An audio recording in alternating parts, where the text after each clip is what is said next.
नमस्कार, आप देख रहे हैं दूर देहात न्यूज में आपके साथ पलक। किसान कल्याण परिषद लगातार अपने अभियान को जारी रखते हुए यूपी के जिला बुलंदशहर ग्राम दस्तूरा पहुंचे और किसानों से सीधा संवाद भी किया। किसान कल्याण परिषद के राष्ट्रीय अध्यक्ष सुधीर त्यागी एवं राष्ट्रीय महासचिव आलोक कुमार पांडे और यूपी के अध्यक्ष मीना भाटी ने भी सभी किसानों को संबोधित किया और किसानों से उनकी आप बीती सुनी और किसान कल्याण परिषद ने योजना पत्र सौंप कर उनकी तकलीफों को सुना और उनके हित में उनके लिए जो कानून बनाए गए हैं पूरी जानकारी भी बहुत बारीकी से दी। किसानों को साथ में लाकर इस अभियान को गांव के हर एक नागरिक और हर एक किसान तक पहुंचाने का अभियान में जुड़ने को कहा।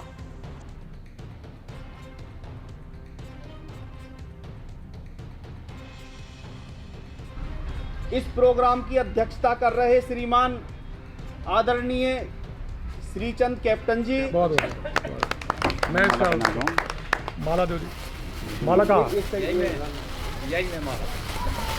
और हमारे बीच में किसान कल्याण परिषद के राष्ट्रीय अध्यक्ष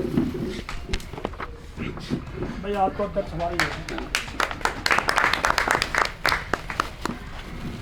हमारे बीच में किसान कल्याण परिषद के राष्ट्रीय अध्यक्ष श्रीमान परम आदरणीय सुधीर त्यागी जी, किसान कल्याण परिषद के राष्ट्रीय महासचिव आलोक कुमार जी और किसान कल्याण परिषद की राष्ट्रीय अध्यक्ष आदरणीय जानी पहचानी बीना भाटी जी, प्रदेश अध्यक्ष उत्तर प्रदेश की प्रदेश अध्यक्ष। और हमारे बीच में हम सब के दिन रात बीच में संघर्ष करने वाले ऐसे हमारे मेघराज भाटी जी और मेरे बुजुर्ग, मेरे सम्मानित मित्रों, आदरणीय बुजुर्गों, सभी को मैं शीश झुका के नमन करता हूं, प्रणाम करता हूं। बहुत बढ़िया। जैसा अंकल जी का आदेश है, प्रोग्राम स्टार्ट करने से पहले कुछ हमारे अतिथि आए हुए हैं, इनका स्वागत करा जाए। अध्यक्ष जी का तो हो गया, हमारे जगपाल जी आए और सुधीर त्यागी जी का फूल माला पहनाकर स्वागत करें। आओ सभी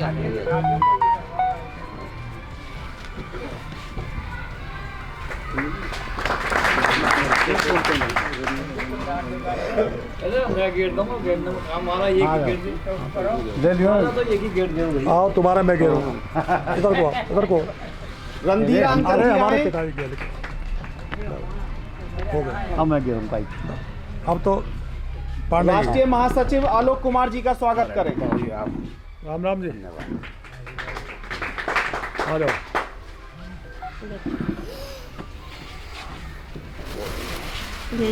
ये ले लो।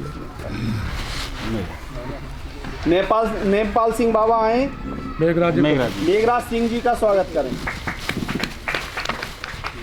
मैं बीना भाटी जी का करा दो। नीचे मत रखो, फूल नीचे मत रखो। लक्ष्मण अंकल जी आए, ऊपर रखो, वे बैठेंगे उस पर। यहाँ रख दो फूल को। हो गया। सुधीर त्यागी जी जो राष्ट्रीय अध्यक्ष हैं किसान कल्याण परिषद के, उनके ये सब वाला काम कम से कम करना चाहिए। हाँ, तो पैसा नहीं खराब करना चाहिए।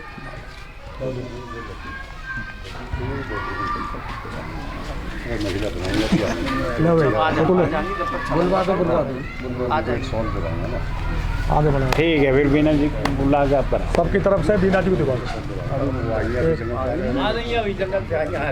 कौन आ जाएंगे तो तुम दे दो, कार्यक्रम आ जाएगा जब करवा देंगे, बीच में हो जाएगा। जिमपाल सिंह बाबा बीना भाटी जी का स्वागत करें। अरे बहुत बढ़िया, बहुत हाथ में पकड़ा दो, हाथ में दे दो। नमस्कार करो इंजीनियर साहब, शुरू करो। पहले मैं अपनी बात समझा दूं। हाँ बिल्कुल सही है। अभी स्वागत की कड़ी को फिर उसका जवाब देंगे, सब वो बोलेंगे। और मैं सभी ग्रामवासियों की तरफ से और पूरे क्षेत्र की तरफ से मैं परम आदरणीय सभी मंचासीन का स्वागत करता हूं, अभिनंदन करता हूं, वंदन करता हूं। हमारे बीच में किसानों को आज की तारीख में इतनी दिक्कत तकलीफ और ये तो सब चली रही हैं, और ईश्वर ने भी हमारी एक ऐसी लाठी दे दी है जिससे हम पे उठा ही नहीं जा रहा। उसी के बारे में किसानों की समस्या योजनाओं को अवगत कराने के लिए हमारे परम आदरणीय सुधीर त्यागी जी ने, जो राष्ट्रीय अध्यक्ष हैं किसान कल्याण परिषद के, हमारे बीच में आए हैं और किसानों के प्रति साधना और संवेदना रखने के लिए, उनकी कुछ योजनाओं को अवगत कराने के लिए जो भारत सरकार की, उत्तर प्रदेश सरकार की चल रही है, हमारे बीच में रखेंगे, अपने उद्बोधन में बताएंगे। आदरणीय सुधीर त्यागी जी। सभी बुजुर्गों, नौजवान साथियों को मेरा नमस्कार। और इस पावन पवित्र मंदिर में आज दस्तूरा गांव में आपके आशीर्वाद से पड़ोसी हूं, लेकिन पहली बार ही आना हुआ है आपके बीच में। तो आज हमारे इस कार्यक्रम के अध्यक्ष कैप्टन श्री चंद जी और हमारे साथ दिल्ली से चलकर आए आलोक कुमार पांडे जी, हमारी प्रदेश अध्यक्ष बहन बीना भाटी जी और राम मेहर जी और इंजीनियर संदीप कुमार जी, जो युवा पढ़े लिखे हैं और वार्ड नंबर 25 से जिला पंचायत सदस्य हैं, और उदल जी, और यहाँ हमारे जो आज के संयोजक हैं दस्तूरा में लाने वाले, बहुत दिन से रोज चर्चा होती थी, बाबूजी एक बार आना जरूर, एक बार आना जरूर, ऐसे हमारे जगपाल जी और हमारे पिता तुल्य इस मंदिर के महाराज जी, और यहाँ उपस्थित सभी मेरे भाइयों, किसान भाइयों, सभी को नमस्कार। और मैं छोटे से संक्षिप्त में आपको बता दूं कि आपके आने का मकसद क्या आपके बीच में। पहले मैं लगातार 11 साल से राष्ट्रीय कोषाध्यक्ष भारतीय जनता पार्टी किसान मोर्चा में, अभी पिछले महीने तक भी कार्य कराया मैंने। पूरे राष्ट्र के तौर पर 36 प्रदेशों में जाने का मुझे मौका मिला है। पूरे देश के 36 प्रदेश संगठन के हिसाब से तो मैं तकरीबन सभी 36 प्रदेशों में घूमा हुआ हूँ। और किसानों की सब प्रदेशों में अलग अलग भिन्न भिन्न तरह की फसल है और भिन्न भिन्न तरह की परेशानी है। जो परेशानी हमारी यहाँ है वो दूसरे प्रदेश में नहीं है। तो ये किसान कल्याण परिषद ने एक शपथ ली माननीय प्रधानमंत्री जी नरेंद्र मोदी जी के जन्मदिन पर, 71वें जन्मदिन पर, 17 सितंबर को जो उनका 71वां जन्मदिन था, तो हमने एक टीम का गठन किया जिसका नाम है किसान कल्याण परिषद।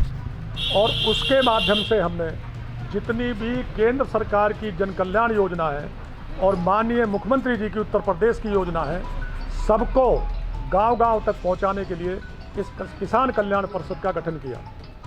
और हम लगातार 17 सितंबर से लगातार 2 गांव, 3 गांव भी हो जाते हैं, 4 गांव भी हो जाते हैं, गांव में जाने का काम करते हैं हर एक प्रदेश में।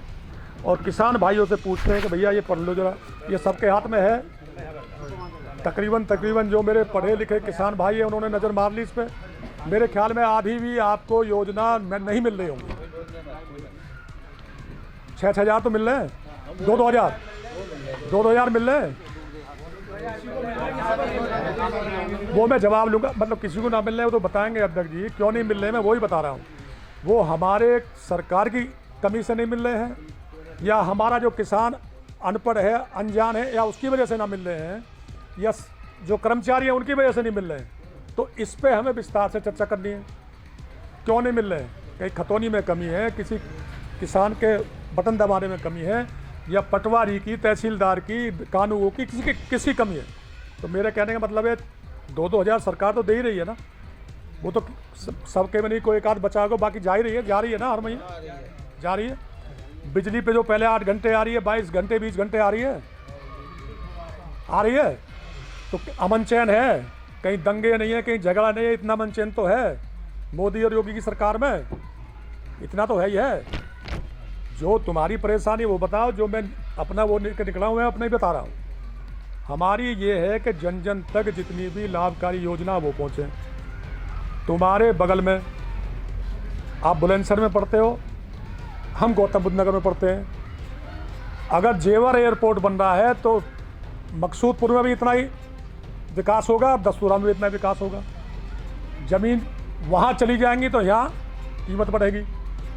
तो पूरे प्रदेश में वो तो हो ही रहा है ना, विकास तो हो रहा है ना, सब तरह से विकास हो रहा है। एयरपोर्ट आएगा तो नौजवानों को नौकरी मिलेंगी। अब जैसे बस भर के गई है, बता रहे हो आप ही कि दोपहर को जाते हैं, रात को छोड़ कर जाती है। फैक्ट्री लगेंगी, फिल्म सिटी आएगी, कॉलेज खुलेंगे, अस्पताल खुलेंगे, तो रोज़गार के सुख मिलेगा, हमारे नौजवानों को मिलेगा। मैं बता रहा हूँ, मैं 78 में गांव छोड़ के चला गया था रोज़गार की तलाश में, रोज़गार नहीं थे। आज फिर अपने ज़िले की तरफ को, गाँव की तरफ को भागने को तैयार हूँ, क्योंकि सब चीज़ें यहाँ मुहैया हो रही हैं। अगर शिक्षा और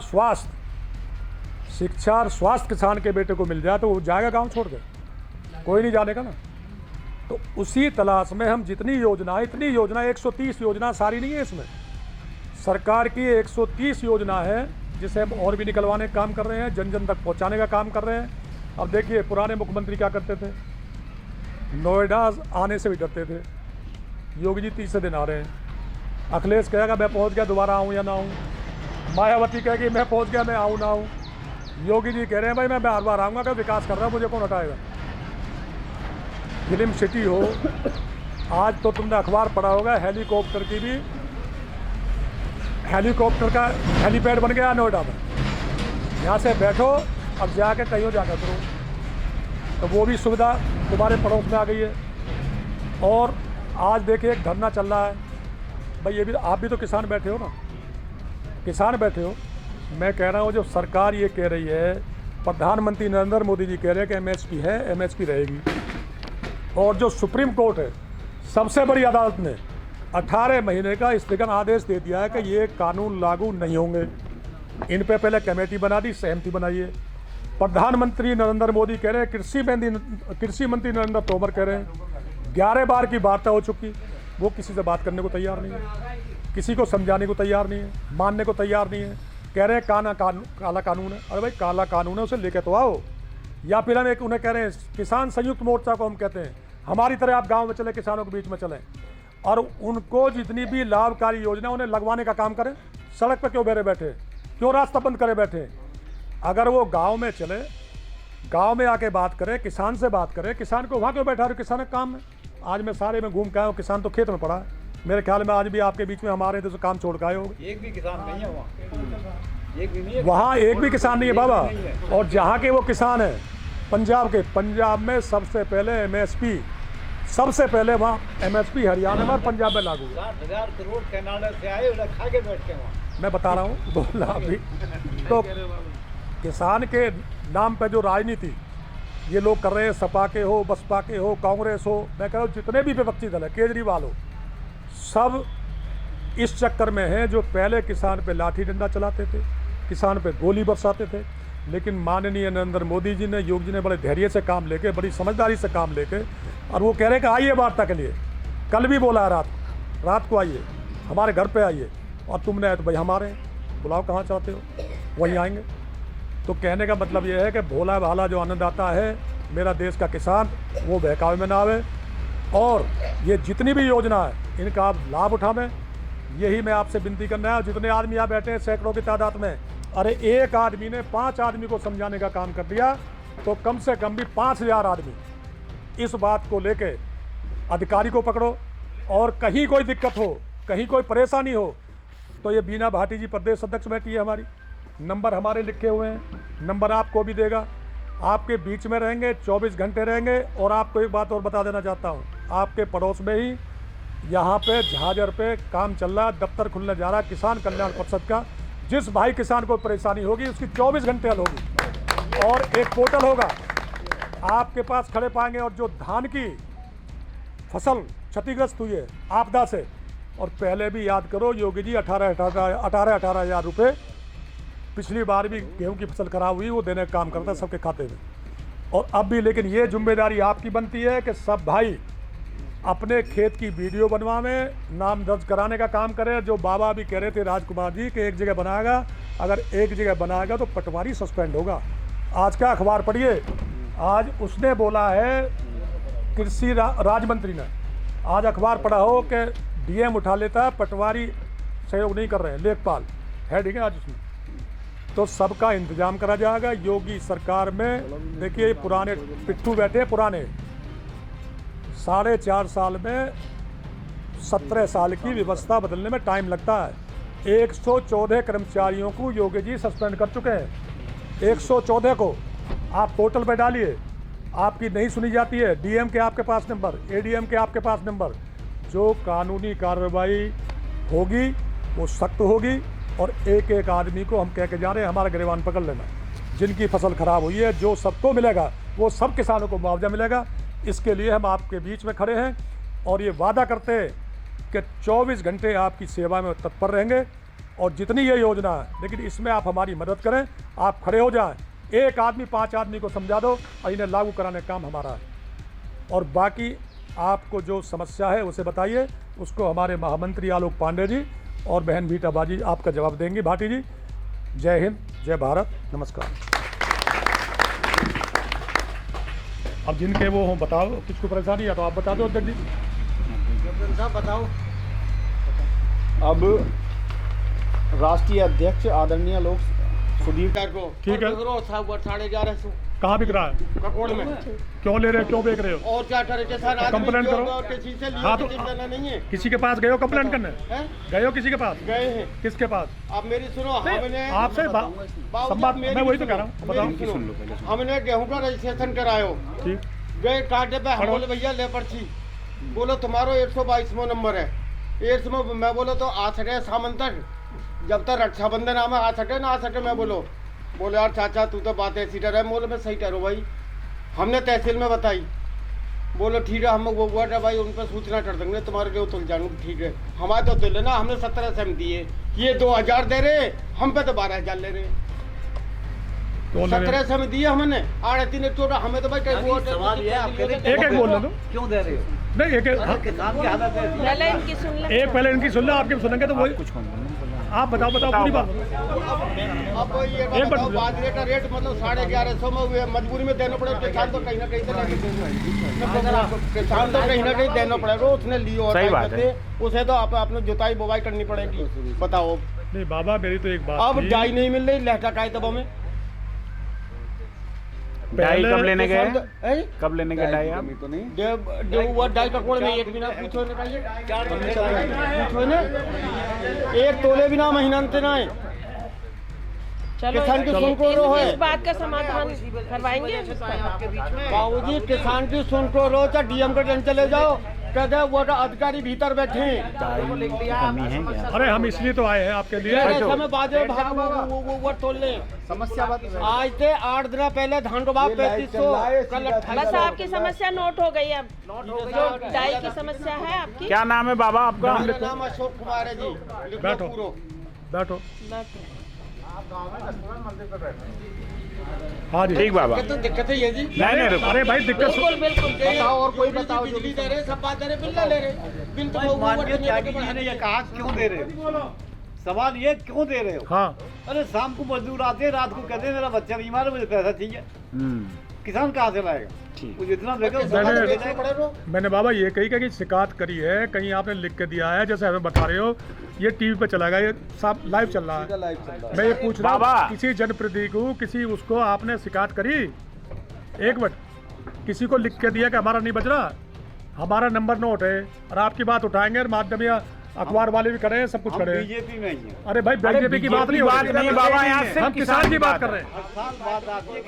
हम किसान की बात, सिर्फ किसान की बात हो रही है, यहाँ कोई पार्टी की बात नहीं हो रही। अभी तक तो दुगनी हुई है, कोई फर्क नहीं। बैठो बाबा, अभी उस पे बताते हैं दुगनी कैसे होगी और आपके समय में कैसे थी और आज हम काहे नहीं है, अभी वही बताते हैं। और बताओ भैया, और बताइए। अभी तो बहुत कुछ। और किसी कुछ कहना है? इनकी समस्या के साथ सबका समस्या है। और बताओ। और किसी कुछ कहना है? और कोई कुछ कहना है? सम्मान निधि आदि मिल रही है, वो कौन बताओ? एक बताओ भैया, कोई कह रहे थे सम्मान निधि नहीं आई उनकी। हमारे अधिकारी ने 22,000 काय में खा गया? ब्लॉक में नहीं किस लिए लिखा दी मेरे नाम पर, है? मेरे नाम पर रिपोर्ट करिए। रिपोर्ट कौन करेगा? रिपोर्ट बताओ मुझे। एक सेकंड, एक मिनट पार्टी। अरे भाई कैसे खा गया बताओ ना। आपने रिपोर्ट करिए, कल सस्पेंड कराएंगे। लाओ रिपोर्ट करो, भी थाने में चलो। अब मैं कह रहा हूँ किसान बोला बाला, इसीलिए अभी हम बताते हैं। मैं बताऊंगा, सब एक बात है।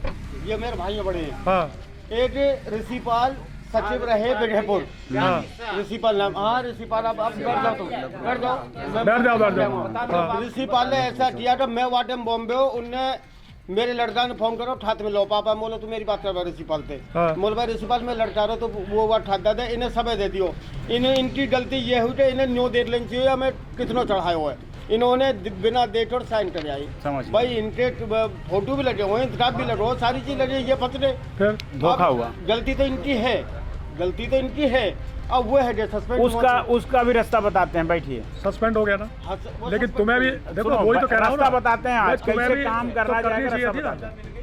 अब किसी का और बचा हाँ बैठे भी बताएं। सम्मान निधि के लिए भी कोई कह रहे थे कि उनकी नहीं आई है। भाई साहब आप कह रहे थे शायद, बाबूजी आप कह रहे थे ना बहुतों की नहीं आई है, 6,000 जो आती है। नहीं ये कह रहे थे ना, कोई कह रहा था ना मेरी नहीं। अब क्या आई है लास्ट किस हाँ तो आ तो गई आपकी तो, एक आई है वो भी आ जाएगी तो बताओगे जब आएगा। और किसकी नहीं हो गया, रुक गई है का है 8 मिल गई और ही मिल जाएगी। चलिए। हाँ। अरे बिल्कुल भाई साहब आप ही के लिए बैठे हैं। थोड़ा आगे बुला लीजिए। थोड़ा सा आगे आ जाओ, ये लाइव चल रहा है ना, थोड़ा आगे जी, वो सब आपकी बात आगे तक जाए। ये तो अध्यक्ष महोदय जी माना कि बिजली सही आ रही है, 18-20 घंटे आ रही है, लेकिन उत्तर प्रदेश के बराबर महंगी बिजली दूसरे कहीं किसी प्रदेश में है? इसका भी जवाब देंगे। हाँ जवाब देंगे इसका। पहली बात। हाँ। दूसरी बात, जब गैस सिलेंडर 400 या 450 का आवे हो, 300 रुपये सब्सिडी आवे ही खाते में, आज 950 और 1000 को आए, 1 पैसा सब्सिडी नहीं है। सब्सिडी नहीं आ रही? नहीं, 250 और सब्सिडी फ्री में मैं नहीं कह रहा, कहते रहो अपनी बात। मैं ये नहीं कह रहा कि मैं इनसे बीजेपी से कोई दूर हूँ। बात बीजेपी की बात बीजेपी खो ही नहीं रही ये है। कह रहा हूँ, बात मैं समस्या ये कह रहा हूँ, पहले तो फ्री बांट दिए, सिलेंडर फ्री है, जलाओ। आदत डाल दे, आदत आ गई रूटीन में ना, रूटीन में आ गई वो, और अब 1 पैसा सब्सिडी नहीं है और 1000 रुपये का सिलेंडर होने जा रहा है। लिखो जी अभी ये सब 2.5 होने 26 से जो होनी है इलेक्शन के बाद। अरे वो डाई की अब रेट अभी ऐसा नहीं नहीं बढ़े है। और ऐसा समस्या नहीं है। चल रही है, किल्लत चल रही है डाई की, किसान परेशान हो रहा है डाई हाँ के तो- चक्कर में। अब आ जाएगी वो भी। दूसरी बात ये है कब आई है, सब्सिडी के बाद में अब तो जब से यूरिया आया है, जब से यूरिया की दिक्कत तो नहीं है ना, डाई की भी ना हुई ना अब तक, 1-8 बेर हो जाती है। फिलहाल यूरिया की तो जरूरत नहीं है। और रही जरूरत बात है उसकी, डाई की। जो आप डाई की कह रहे हो वो भी समस्या हल हो जाएगी। 1 मिनट इस आज ही समस्या के लिए पता कर देना इसको। अभी पता करेंगे, अभी पता करेंगे। डाई कितनी है, सरप्लस कितनी है, ब्लैक कहाँ से हो रही है, ठीक है। और कोई बात? चलो जी बैठिए आप। रुक जाओ ना जी, बोलो। हाँ 1 सेकंड। अरे बिल्कुल कहो भैया, सुनने अरे ही भैया आए। इसीलिए आए वो। जैसे हमारे भाई अशोक ने कहा कि बाजरा इतने भाव बिक रहा है, तो त्यागी जी कह रहे तुमने कहीं शिकायत की, किससे करें? क्या विधायक से करें? क्या अपने सांसद से करें? एक मोदी देश को चला रहे हैं, योगी स्टेट को चला रहा है, एक विधायक और सांसद अपने लोकसभा और विधानसभा को नहीं चला रहे हैं। हम शिकायत किससे करें? सही बात, बताओ हाँ, अपने बिल्कुल सही बात। एक मिनट, मैं ये कह रहा हूँ, ये जो हमारे चाचा अशोक जी ने एक बार ही कह लेकर भैया, ये कोई पर्सनल वो नहीं है कि साहब आपने शिकायत करी है कहीं, ये भाई रुको तो सही, सुनो, घर में मैं अभी ना बात, ये जनरली बात है भाव की, सभी के दिमाग में है, सभी को दिख रही है। ये कोई कहाँ शिकायत करते हैं? मैंने आपने शायद शब्द नहीं सुना। 1 सेकंड, वो मैं ले रहा हूँ शब्दों को ले रहा हूँ। अध्यक्ष जी 1 मिनट। चाचा आपने शायद वो शब्द नहीं सुने जो मैंने बोले। मैंने उनको बोला कि आपकी शिकायत के साथ सबकी शिकायत सम्मिलित करते हुए मैंने लिखी है, वो चीज आपको सुनना चाहिए था। मैं जो बोल रहा हूँ, हाँ आप बोलिए, आप बहुत सही। आ जाएंगे सर। सब आए। जिस टाइम हमारे यहाँ पे 3 दिन लगातार बारिश हुई और हमारे किसानों की फसल बिल्कुल बेकार हो गई, कब मैंने टोल फ्री नंबर पर शिकायत दर्ज कराई। वो टोल फ्री नंबर सुबह 6 बजे से और रात के 8 बजे भी नहीं मिला। फिर उसी का एक फोन आया, ट्रेन पर खड़ा हुआ कि भाई क्या बात है, तुम फोन कर रहे हो। वीडियो आएगी और रिकॉर्डिंग भी आएगी, लेखपाल भी करो। जब रात को फोन हुआ, इन्हें अपनी शिकायत बताई कि लेखपाल आएगा। कब आएगा? जब दूसरी फसल भी चलेगी। अब किसान उस फसल को काटे या तो यूं ही पड़ा रहते लेखपाल आएगा। यदि काट लेगा तो तुम्हारा नुकसान नहीं हुआ, नहीं काटेगा तो पड़ी है, उसका खेत लेट हो रहा अगली। तो ये बताइए कि ये ठीक है, ऊपर से आदेश आप भी आए हैं, आप हमारी भलाई में बात कर रहे हैं, हमको अवगत करा रहे हैं, जागरूक हो रहे हैं, इनको क्या करें? जहां शिकायत करने की जगह वहां तो बिल्कुल बेकार है। तहसील में तहसीलदार एसडीएम सुने नहीं, थाने में इंस्पेक्टर आईओ सुने नहीं, हाईडिल में एसडीओ जेई सुने नहीं। ये किसानों का ही मैटर है, किसानों की संबंधी ऑफिस है। और घूम फिर कि जो सबसे निचली इकाई है पंचायत की, वो आप और प्रधान जी से चलती है। और जितनी पंचायत आज यहाँ पे हुई है हम लोगों की, तो मैं बड़ा मतलब दुखी होकर कह रहा हूँ कि राजनीतिक स्वरूप में आप लोग सक्रिय हो सकते हैं, लेकिन क्षमा कीजिएगा, सामाजिक रूप से आपकी उपयोगिता या प्रधान जी की उपयोगिता की सहभागिता मुझको दिख नहीं रही। अभी बताएंगे आप। हाँ, तो लेकिन इसकी उपयोगिता हम लोग बढ़ा सकते हैं। और मैं बताऊँ आपको, बताएंगे हमने क्या क्या करा, क्या क्या नहीं। नहीं करने वाले पे तो ये संघर्ष वाले पे। और सबसे पहले चीज़ जो हम लोग शुरुआत करते हैं जहाँ से, भैया कहाँ गए चाचा जी, ये कौन खरीद के लाया आज? कोई हम आपसे अलग आए थे क्या? हम गांव के ना हैं? कौन खरीद के लाया इसको? पानी स्वच्छ होना चाहिए। ये जो आप ये पीते हो रोज, वह लोटम पीते हो ना, तो जब अपने से अलग हमें करोगे तो ये नेताओं को 70 साल से इसे अलग करते करते अपने से अलग करते गए हो। ये है सबसे बड़ी हमारी गलती, पहली गलती। जो आपके बीच में आता है उसको आप अपने आप से अलग कर देते हो। आप तो करते हो आदर सम्मान के लिए, लेकिन जो किसान खाता है, जो किसान पीता है, वही खिलाना चाहिए, वही पिलाना चाहिए। तब आपका दुख दर्द वो नेताजी लोग समझेंगे। और जब एकदम उनको आप अलग ट्रीट करोगे तो अलग ट्रीट तो हो ही रहे हैं, वो तो अलग बैठे ही हैं। जब अपने बीच में लाओगे तो अपने बीच के बनेंगे। एक तो ये हो गया।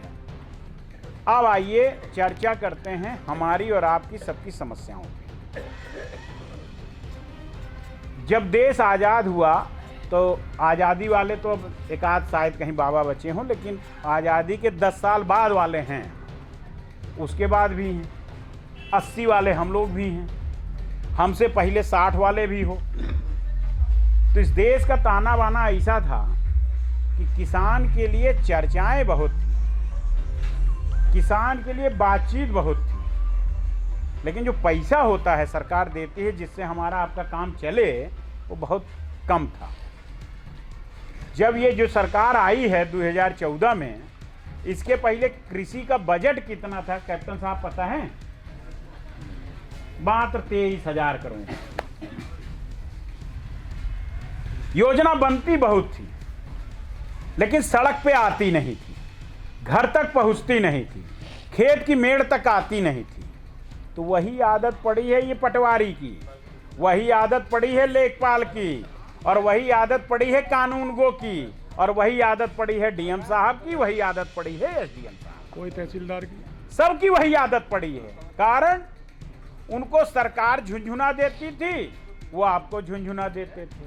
और हम और आप घर में बैठ के धर्म के ऐसा भी सब मत दो, जहरे पिलाओ सब चारों तरफ। पानी है कि कोल्ड ड्रिंक है? अरे बैठो ना, चलने दो तुम। तो ये जो उन लोगों की आदत पड़ी थी, वही आदत आज तक भी चल रही है। लेकिन जब सरकार बनी आपकी मोदी जी की, हम भारतीय जनता पार्टी के समर्थक नहीं हैं। आप भारतीय जनता पार्टी के नेता हैं, मैं भारतीय जनता पार्टी का नेता भी नहीं हूं। मैं एक किसान का बेटा हूं और वकालत करता हूं, दिल्ली की हाई कोर्ट में वकालत करता हूं और अच्छी वकालत करता हूं। मुझे कोई ज़रूरत नहीं है कि मैं गांव-गांव जाके अलग जगाता फिरूं। लेकिन अलग तब जगाने की जरूरत आन पड़ी कि जो काम मेरे पिताजी करते थे और आप सब कर रहे हो, जब आप बदनाम होने लगे, जब मेरा 5 साल का लड़का ये पूछने लगा कि किसान का मतलब ये होता है कि जो सड़क बंद कर देते हैं, अराजक होते हैं, वो किसान होते हैं, तब हमने कहा ना, अब हमें अपनी असली मूल समस्या में जाना पड़ेगा और उसको वहां से खोद के लाना पड़ेगा। उस पर मैं बाद में चर्चा करूंगा। पहले अपनी समस्याओं पे चर्चा करिए।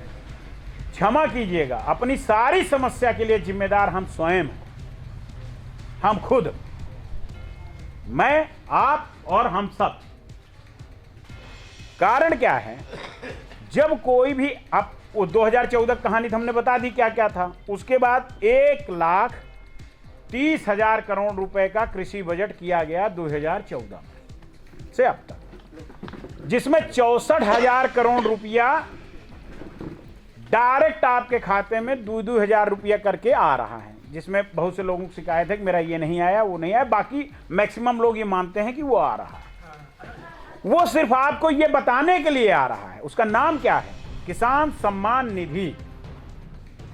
आपके अंदर जो, जैसे ये बाबूजी के अंदर आ चुका है कि किसान की कोई नहीं सुनता, किसान की कोई नहीं सुनेगा, किसान की कोई बात नहीं करेगा, उस चीज को खत्म करने के लिए वो सम्मान निधि भेजी गई। 6,000 रुपया ऐसे भी भेजा जा सकता था, लेकिन उसको किस्तों में आपको सम्मान निधि, मतलब सरकार आपके लिए चिंतित है, समर्पित है, आपके लिए सोच रही है। उसके बाद आई सिंचाई की बात। एक एक सब्जेक्ट पे आएंगे हम लोग, एक एक विषय पे आज चर्चा करेंगे। क्योंकि देखिए, हम सरकार और आप, 3 दिन पहले बहन बीना भाटी थी, कृषि राज्य मंत्री, हम लोगों के इसी तरीके के संवाद में भारत सरकार वाले आए थे। उनसे भी हम लोगों ने जैसे आपसे चर्चा करी, ऐसे उनके सामने चर्चा करा के बता दिया कि देख लो, तुम्हारी योजना ना पहुंच रही वहां तक, लेकिन जो पहुंच रही है उससे लोग संतुष्ट हैं, सामाजिक सुरक्षा से लोग संतुष्ट हैं। लेकिन योजना को पहुंचाने के लिए भी योजना लानी पड़ेगी, क्योंकि जो ये आजादी के बाद का जो सरकारी तंत्र है ना, वो बिना बजट वाला सरकारी तंत्र है। जब आपने बजट दिया है तो उसको गति भी दो, क्योंकि अपेक्षाएं लोगों की बढ़ गई। तो अब आप आइए, सिंचाई जो हमारी मूलभूत समस्या है। ट्यूबवेल महंगा है, सरकारी नल नहीं चल रहे हैं, सरकारी कूप नहीं चल रहे हैं, नहरों में पानी नहीं आ रहा है। हमारी 70% जमीन, आप तो बहुत भाग्यशाली, आपकी तो जमीन सिंचित है, आप लोग सक्षम किसान हो। मैं तो पूरब से आता हूँ, 4-4 बीघे 6-6 बीघे खेत वाले हैं हम सब। हमारे यहाँ दूसरे के ट्यूबवेल और दूसरे की टंकी पे भरोसा करना पड़ता, हमारे नहरों का भी जाल नहीं। आप तो हरित क्रांति के दूतक हो, तो आप सब किए तो आ गया था, तो आपका तो फिर भी बहुत बढ़िया है। 70% हमारी धरती बिना सिंचाई के थी, फिर भी हम पूरे देश का पेट भर लेते हैं। आप इतने सक्षम, उस पर योजना बनी, उस पर योजना बनी और उस पर काम हुआ। लेकिन एक चीज बताइए, जब 60-70 साल में खेल हुआ है, तो 7 से 8 साल में कितना काम इतने भारत भूमि पे करा लोगे? तो काम उस पर भी हो रहा है, योजनाएं उस पर भी आई हैं, समीक्षाएं उस पर भी हो रही हैं, काम भी चल रहा है। और आपको बताते हुए गर्व हो रहा है कि 36% चीजें उस पर भी सुधरी हैं। अब एक भैया ने कहा, आप वाली बात सबसे बाद में उठाऊंगा, क्योंकि उसमें हमारा सबसे ज्यादा सहयोग एक दूसरे का होता है। बिजली, बोले बिजली 6 घंटा चाहिए, 22 घंटा नहीं चाहिए, 6 घंटा, 4 घंटा। आप में से आपका कोई पड़ोसी रहा होगा, कोई दोस्त रहा होगा, कोई घर परिवार। हमारे यहाँ घटी है, आपके यहाँ घटी हो ना घटी हो, लेकिन अखबारों में आप लोगों को भी सूचना मिलती रहती होगी। पहले सारा दिन तो बिजली रहती नहीं थी, रात में 11 बजे आती थी या 12 बजे आती थी। गेहूं धान किसी में पानी लगाने के लिए रात में 12-12 बजे उठ के भागते थे कि नहीं भागते थे? भागे हो हैं? और उसी में बहुत सी घटनाएं भी घटी, किसी को सांप ने काटा, किसी को बिच्छू ने काटा, घटी है ना। और हम ही आपकी सारी चीजें थी कि लागत बढ़ेगी जब, और बिजली जब बढ़ेगी और चीजें होंगी। सिर्फ पानी सींचने के लिए बिजली नहीं, किसी का भी इसमें जो भी बाबा चाचा ताऊ लोग बैठे हैं, मेरी उम्र का जो बच्चा पढ़ लिख गया, एक बार दिल्ली या नोएडा हो गया, तो 50-60 किलोमीटर का ये दूरी है, लेकिन घर नहीं आता था। फ्राइडे सैटरडे संडे आता था क्या? मुंह से बोलिए। आते थे, सब आते थे, उनके बच्चे पोते होते सबको लेके आते थे। यहाँ नहीं आते थे गौनम ना, काहे नहीं आते थे वो बताता हूँ। वो इसलिए नहीं आते थे कि उनकी आदत बन गई थी कूलर पंखे की। आपके पास बिजली नहीं थी आराम की, इसलिए नहीं आते थे। अब सब आ रहे हैं ना, आ रहे हैं कि नहीं आ रहे हैं? सर मेरी बतिया तो सुन लो, अब आपकी हमने सारी सुनी। पहले बाइक ही नहीं दे दो यार, हम कोई वोट मांगने आए। आपकी समस्या पे मैं पहले इन्हें बैठो आप, पहले इनकी सुन लो ना, पहले सुन लो ना। सबसे पहले तो वाहन थे, बिजली नहीं थी। बिजली भी थी, बिजली भी थी। अरे हम लोग खुद नहीं जाते थे, हम आपकी क्या बताएं। अरे तो पहले इनकी सुन लो ना। सब कुछ बिजली ही नहीं थी, इस कारण मैं ये थोड़ी नहीं कह रहा हूँ, मैं एक कारण उसका बिजली बता रहा हूँ, 10 कारण बताऊंगा। अरे सुनिए तो 10 कारण बताऊंगा। हमारे चाचा ने पूरा जीवन यहीं से सर्विस करी है दिल्ली। सुनिए, अरे वैसे तो हम भी पूरी जीवन दिल्ली में रह रहे हैं, लेकिन हम अपनी गाँव में बहुत अच्छी खेती अभी भी कर रहे हैं। अब देखिए, एक कारण बिजली भी है। मैंने, आप सुनिए, आप बतिया को सुनते ही नहीं है आप। अच्छा एक चीज बताइए, ये जैसे कह रहे हैं हमने सारा कारण भी, मैंने कहा उसका एक कारण बिजली था। जी नहीं, एक कारण। और सुनिए, और आइए और बताता हूँ। कभी गांव में 2017 और 14 पहले ट्रांसफार्मर फूक जाता था तो कई दिन लगाते थे और कितना संघर्ष करते थे, बताइए, आप ही लोग बताइए, आप ही बताइए। इनसे पूछना, इनसे अरे आप ही बताओ। अच्छा सुन, कोई परेशानी नहीं होती। अब बैठो, का बिल सही है तो तुरंत आ जाएगा। हम लाइन की बात। अब ये दूसरा कारण जो बताते हैं, ये खुदे बताए, सड़क, वाहन, परिवहन, ये सब नहीं था, इसलिए भी लोग नहीं आते थे। जब ये जो यमुना एक्सप्रेस वे नहीं बना था, जब आपको यहाँ से गाजियाबाद और गाजियाबाद से दिल्ली जाना पड़ता था, या जो भी रास्ता आपका रहा हो, कई घंटा लगता? बाबा बताओ, रिश्तेदारी नातेदारी में जाते थे, कई घंटा? 7 घंटा, 8 घंटा, 10 घंटा। अब जब वो टोल का रास्ता बना तो 150-300 रुपया देते ही कई घंटा में पहुंचते हैं? 1.5 घंटा में। हाँ, कितना तेल बचा? देखिए क्या जो प्रगति की चीजें हैं उन पर सहयोगात्मक रुख रखना पड़ेगा, और जो हमारी समस्या हैं उस पर हमको खड़ा होना पड़ेगा। अपनी कमियों को सरकार की उपलब्धियों के साथ नहीं जोड़ना है, यही हम बताने आए। आप कह रहे हो बिजली मूलभूत समस्या थी हमारी, और बिजली से प्रगति। आज 5 उद्योग ऐसे हैं, इसमें पढ़िएगा, लघु उद्योगों में 30 लघु उद्योगों के लिए सरकार 10 लाख रुपया दे रही है। कोई मांगने जाओगे तब ना देगी ना, बैठे रहिए घर में। पटवारी थोड़ी ना आके यहाँ कहेगा कि आप उद्योग लगाइए और हम आपको पैसा दे रहे हैं। और उस उद्योग के चलाने के लिए अब वो काहे तब सफल नहीं हुई? लागू तो 70 से है, लेकिन कोई लगाता ही नहीं था। लगाता इसलिए नहीं था कि अगर वो बेचारा लगा भी ले तो बिजली नहीं मिलेगी, तो वो जाएगा बाहर, नौकरी कर लेता था। यहाँ तो उसका उद्योग चौक बनाने की, रॉड बनाने की, कोई भी, या मर मसाला या कोई आपकी सब्जी की प्रोसेसिंग की ही अगर कोई यूनिट लड़का हमारे जैसे पढ़ लिख जाए और अभी इनमें से कोई कह दे कि हम लगा लेते हैं, तो 4-6 घंटे की बिजली में तो नहीं चला पाएगा, वो अपना खर्चा नहीं निकाल पाएगा। और तीसरी चीज, जब से ये देश आजाद हुआ और 3 पंचवर्षीय योजना, पढ़िए, जो लोग पढ़े लिखे हैं और आप पढ़े लिखे हैं, आप पढ़िए, 3 पंचवर्षीय योजना में भारत के किसी भी गांव में बिजली पर कोई काम ही नहीं हुआ था। जब ये मोदी की सरकार आई है ना, तो 6 लाख गांव हैं भारत में, और आप बताओ उनमें से कितने में बिजली रही होगी, अंदाजा लगाओ। सिर्फ 35% गांव में बिजली थी, और बाकी गांव में वही चिमनी, वही डिबरी और वही लालटेन से काम चल रहा था। तो 2014 से ये सरकार ने ये किया कि आपके जैसे, यहां समस्या क्या है? समस्या ये है कि ये समस्या मेरी है, ये समस्या मेरे पूरे समुदाय की नहीं है। ये है हमारी सबसे बड़ी समस्या। हमारी समस्या जब पूरे समुदाय की समस्या होगी, पूरे देश की समस्या होगी, तब समस्या खत्म होगी। अब ये कोरोना आया ना, अगर हम अपने अपने गांव की करे होते तो नहीं होता। आप लोग तो बहुत सक्षम हैं, जानते रहे होंगे, जब पोलियो आया था 20 साल लग गए, 100 करोड़ लोगों को टीका लगवा दिया गया। लोग कह रहे थे दिसंबर तक नहीं लग सकता, जनवरी तक नहीं लग सकता, परसों लग गया ना। आप भी जितने लोग बैठे हो, इसमें से बहुतों को 2-2 बार लग गया। तो ये होती है समस्याओं से लड़ने की कुवत रखनी पड़ती है।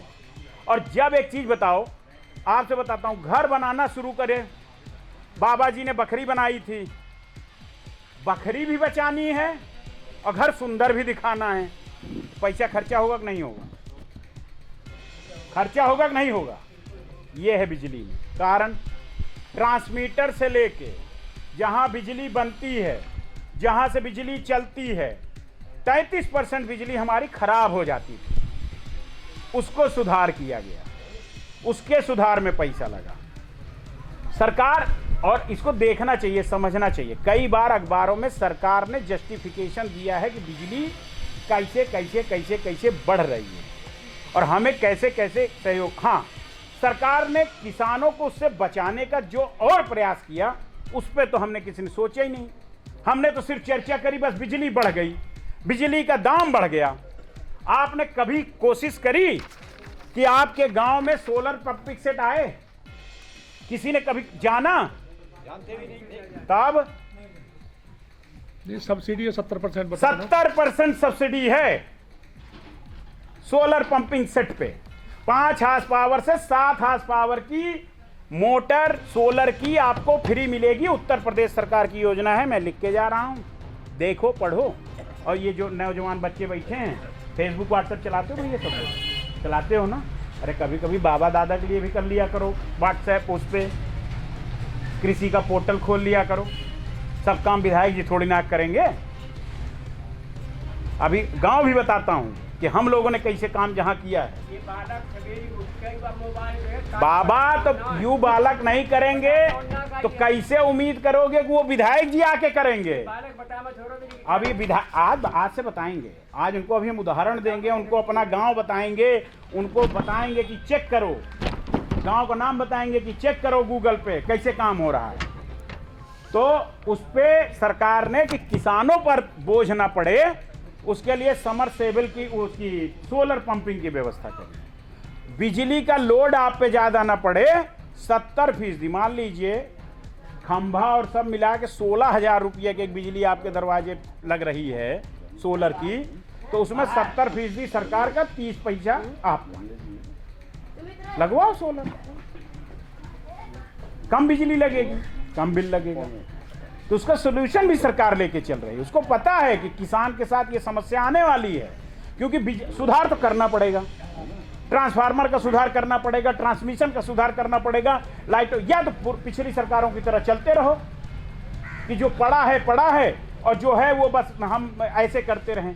जब कंक्रीट काम करिएगा आप तो पैसा खर्चा करना पड़ेगा। और अभी आपने पीछे सुना होगा, केंद्रीय मंत्री हैं नितिन गडकरी जी, पत्रकारों ने उनसे कहा कि हमको टोल फ्री दे दो। तो उन्होंने कहा है कि टोल फ्री दे दूं? आपका तेल बच रहा है, आपका टाइम बच रहा है, तो हम ये चीज काहे को फ्री दें? अब तीसरी चीज पे आइए, बिजली की बात हो गई, तीसरी चीज पे आइए, एमएसपी पे आपने जैसे कहा एमएसपी लागू होनी चाहिए। भैया जो फैक्ट्री बनाती है ना कोई चीज, उसकी एक्सपायरी होती है या उसकी डिमांड होती है, या कोई भी व्यक्ति कोई चीज़ ऐसी बनाता है तो उसका कोई ना कोई दाम निर्धारित करता है। और उसका हमारे गेहूं, चावल, दाल, किसी का दाम आप कैसे निर्धारित करिए? आप बताइए। मेहनत किए थे, हाड़ मास तो वैसे लगा जैसे बचपन से आज तक देखते हैं और आप लोग करते आए हो। देव आए, धान निपट गया, निपट गया। प्रकृति की आपदा आई, धान निपट गया। अब ई वाले धान की डिमांड रहेगी क्या? जितना मेरी जानकारी काला पड़ जाएगा। काला पड़ेगा नहीं पानी में डूब के? हाँ, अब बताओ एमएसपी कैसे बेचोगे? बताओ बताओ एमएसपी कैसे बेचोगे? और जो काला ना पड़ा हो वो। अरे दादा सुन तो लो, जो हम बता रहे हैं वो तो सुन लो। कैसे एमएसपी बेचोगे? जिस चीज की डिमांड जिस वक्त होगी, एक साल गेहूं 1900 रुपये में बिक सकता है, एक साल गेहूं 2000 रुपये में बिक सकता है, और वही एक साल गेहूं 2500-3000 में भी बिक सकता है। कैसे एमएसपी होगी? एमएसपी का निर्धारण उस साल के हालत के हिसाब से होता है। ये गेंदक माला है, आज 10 रुपये का ही है। जैसे जाड़ा बढ़ेगा ये सूखने लगेगा खेत में, तो इसकी कीमत बढ़ जाएगी। अब आप सोच रहे होगे तो फिर इसमें तो हमारा बड़ा नुकसान है, हम कैसे व्यवस्थित हों? तो सरकार ने एक योजना बनाई। सरकार आपके लिए, मैं एक किसान का बेटा होने के नाते और अच्छा किसान भी हूँ मैं, मेरे पिताजी की मृत्यु 2017 में हुई, तब से मैं अपनी खेती किसानी अधिया बटाई मैं खुद कर रहा हूँ, तो मुझे पता है। आपको मैं बताता हूँ कि सरकार ने इसके लिए क्या सोचा। अब जैसे दादा गए बजरी बेचने, बाजरा हमारे पास था, मान लीजिए 6 मन रहा होगा, 10 मन रहा होगा, है ना, और मजबूरी इतनी है कि बेच के आना ही पड़ेगा, क्योंकि 4 बार थोड़ी ना बुग्गी का और ट्रैक्टर का दाम लगाओगे। तो सरकार ने उसके लिए योजना बनाई। एक गांव में आप यहाँ मान लीजिए 100 लोग बैठे हो, 300 परिवारों का गांव है,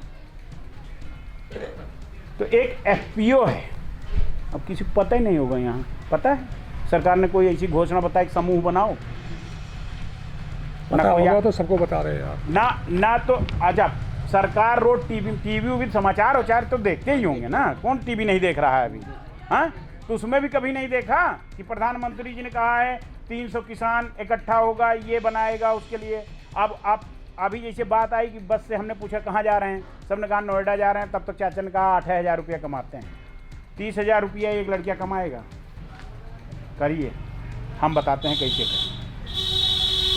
सरकार ने एक एफपीओ की परियोजना बनाई है, फार्मर प्रोसेसिंग कंपनी। सरकार नहीं होगी उसमें, आप होंगे उसमें। आप 300 लोग, 300 लोगों में फिर चुनाव होगा। पढ़िए भाई साहब, ये समझिए, और क्योंकि आपको ये ट्रेनिंग आपको करवानी है, 300 लोगों के बीच में फिर 5 डायरेक्टर, एक एमडी, ऐसा चुनाव होगा। अभी अलग अलग बीज लेने जाते हो, कहाँ जाते हो? जो नियर नज़दीक वाला सेठ है, बनिया है, हाँ, वो अपनी मनमर्जी से दाम देता है, बीज का भी, खाद का भी, डाई का भी, जो भी अपनी मनमर्जी से देता है, ठीक है। 300 लोग एक जगह इकट्ठे हो गए। चाचा को चाहिए 40 किलो बिया, आपको बीज चाहिए 20 किलो, आपको चाहिए 70 किलो, आपको चाहिए 80 किलो। कुल मिला के कितना, मान लीजिए एक गांव में जो हमारी वो यूनिट बनी, उस यूनिट में हमको मिले मान लीजिए 300 किलो बीज चाहिए, तो 40 किलो लेने जाओगे तब वो दाम मिलेगा, 300 किलो लेने जाओगे तब वो दाम बढ़िया मिलेगा? बताइए, बढ़िया दाम मिलेगा ना? तो उसके लिए पहले इकट्ठा होना पड़ेगा। पहले एफपीओ बताओ ना, बनेगा कैसे? उसमें 300 किसान मिलेंगे, जो 2,000 ये देंगे, 2,000 गवर्नमेंट देगी। वो मैं बता रहा हूँ, वो पूरी बताओ ना यार। सुनिए वो भी बता रहा हूँ, पहले इनको पहले आउटलेट तो बताओ, पहले बनाने की बताओ ना। जब वो आप बनाओगे तो बनेगा कैसे? बनेगा ऐसे कि आप में से 300 लोग जो किसान हैं, जिनका खसरा खतौनी में सबका नाम है, 300 लोग एक एफपीओ बनाओगे। और एफपीओ बनाने में जैसे आपने लागत, एफपीओ में मान लीजिए आपने 300 हो गए, तो 2-2 रुपया आप सबने इकट्ठा किया कि हमारा पैसा होगा, तो जितना पैसा आप इकट्ठा करोगे उतना ही सरकार देगी, प्लस 30 लाख रुपया और सरकार देगी वो एफपीओ को संचालित करने की। कि जो उसको संचालित करेगा लड़का, गांव का पढ़ा लिखा, कंप्यूटर जिसको आ रहा होगा, उसको 30,000 रुपया सैलरी मिलेगी उसी 30। और वो लोन नहीं है, वो 30 लाख रुपया लोन नहीं है, वो हमेशा के लिए उस एफपीओ को दिया जाएगा और उसमें सरकार का कोई इंटरफेरेंस नहीं होगा। उससे क्या क्या बनेगा? अब ग्राम समाज की ज़मीनें हैं मित्र, आपके पास भी होती हैं अपनी, उस पर एक छोटा सा गोडाउन बना लो। अब वो पैसा वहाँ नहीं लगेगा, वो गोडाउन बनाने के लिए अलग लोन मिलेगा उस एफपीओ को। भाई मान लीजिए आप 300 लोग, 2-2 हमारी गणित कमजोर है, कितना पैसा इकट्ठा हुआ आपकी तरफ से? 300 लोग 2-2 हज़ार रुपये इकट्ठा हुआ, कितना हुआ? हाँ, 6 लाख सरकार दे दी, 12 लाख रुपया आपकी एफपीओ में आ गया और 30 लाख रुपया उसको चलाने के लिए सरकार दे रही है। उसके बाद जो हमारी और आपकी समस्या है ना, जिसपे वो ऐंठ रहा है, हम वो कंपनी के शेयर होल्डर हम सब बन गए। मतलब 300 किसानों के बीच में से 7 आदमी जो उसको डायरेक्टर और चलाएंगे, गांव में रहेंगे सब। आप 300 अगर एक गांव में नहीं हो तो पड़ोस वाले गांव को भी मिला लो। उसके बाद फिर वो डायरेक्टर और सब आपके होंगे, संचालित आप करोगे, उसमें बोर्ड मीटिंग सब कुछ आप जैसे हो। खरीदने से लेके बेचने तक की सबकी जिम्मेदारी उस एफपीओ की होगी। कारण क्या है मैं बताता हूँ। जहाँ की आप बात कर रहे हैं एमएसपी लागू है पंजाब में और हरियाणा में ना, और हमसे आपसे ज़्यादा मंडी में वो कीमत देते हैं। इस बार कितना दिए हो? 1.5 रुपया ना, इस बार तो कम हुआ था ना, 1.5 रुपया। मंडी शुल्क कितना था? हमारे यहाँ ना कुछ भी है। नहीं लगता ना, और हुआ 8 रुपये का मंडी खर्चा है। यही बिना संघर्ष कर रहे हैं ये सब, वो हमारे आपके लिए संघर्ष नहीं कर रहे हैं। वो जो 8 रुपये कट आता था अकाली दल को और तमाम संगठनों को, वो मर रहा है। एक चीज़ बताइए, अब पता नहीं उस वक्त हमारा देश पढ़ा नहीं था या हम लोग जागरूक नहीं थे। सबसे गुनाह तो हमारे साथ यही हुआ कि एक ऐसा कानून लागू किया गया उस समय जो सरकार थी कि आप अपना दाना पानी जो उपजाओगे, जैसे अभी भैया ने कहा कि हम अपना रेट नहीं बता सकते। हाँ, नहीं बता सकते, क्या लिए वो कानून रोकता है हमें कि हम अपना रेट नहीं बता सकते। लेके जाओगे मंडी में ना, वो मंडी वाला बताएगा आढ़ती कि हमारा रेट क्या होगा, वो कानून कहता है। क्यों? क्योंकि हमको सिर्फ वहीं बेचना पड़ेगा। और अगर एफपीओ बनेगी ना, तो कानून क्यों बनाने की जरूरत पड़ी अभी कि मंडियों में नहीं बेचोगे, आप डायरेक्ट भी किसी को बेच सकते हो। वो कानून इसलिए बनाने की पड़ी कि सरकार ने सोचा कि जब एफपीओ बनेगा और आपका ये लड़का कंपनी चलाएगा, मान लीजिए आलू उत्पादित कर लिए, सब लोग आलू अपनी कंपनी को बेच दिए, तो हम डायरेक्ट अपने बच्चे को वो आलू नहीं बेच सकते थे। अपने खेत का आलू हम इसको नहीं बेच सकते थे, पहले हमको वहाँ मंडी में जाना पड़ेगा बेचने के लिए, फिर वो मंडी वाला व्यापारी इसको बेचेगा। तो इसके तो बेचारे तो घाटा लग गया। हमने उसको बेचा 5 रुपया, वो इसको बेचेगा 7 रुपया में, तब तो नहीं चलने वाला है।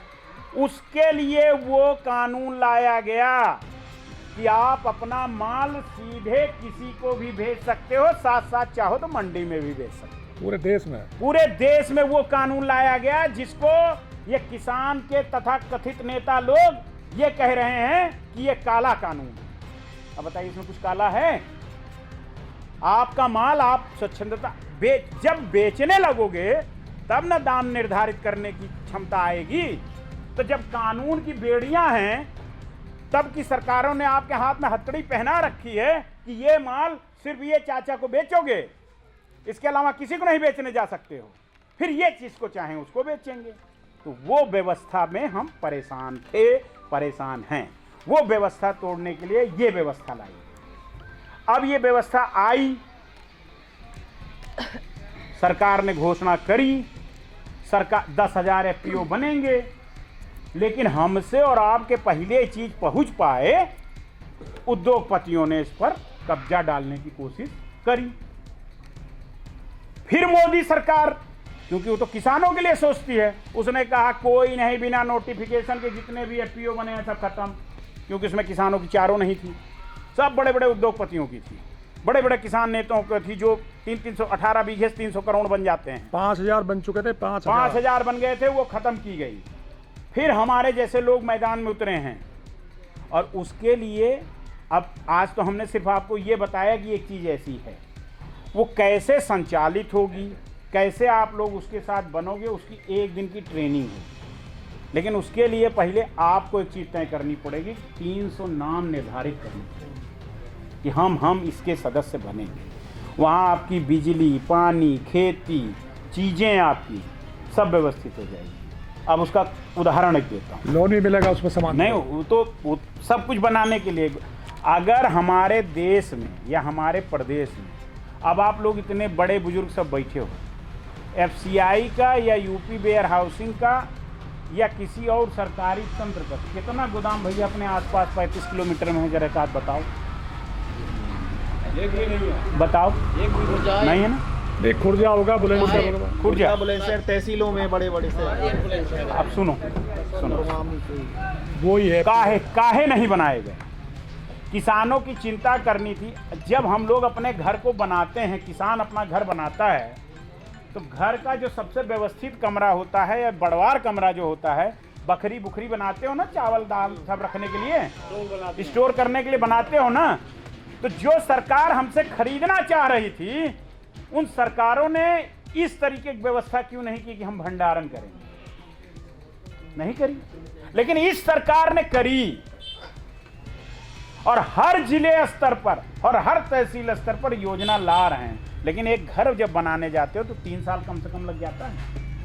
100 गज का घर बनाने में 3 साल कम से कम लगता है ना। तो सरकार से अपेक्षा कैसे करते हो कि जो 70 साल में नहीं बना वो 7 साल में पूरा पूरा बन के दिखने लगे? वो भी समस्या से लड़ने का काम हो रहा है। दूसरी चीज़, इस साल इस खरीद वाली, जैसे चाचा ने कहा 1700-1100 रुपये, इस खरीद पर इस साल 34 लोग सस्पेंड किए, 34 लोग अलग अलग जगहों, पूरे उत्तर प्रदेश में। लखीमपुर खीरी में तो पूरी मंडी समिति और वो तहसीलदार सब सस्पेंड हुए, लेकिन अकेले जाओगे तो नहीं सस्पेंड करा पाओगे। अब उनका पैसा ले लिया उसने, गवाह को नहीं है, मान लो FIR भी कराओगे तो क्या कराओगे?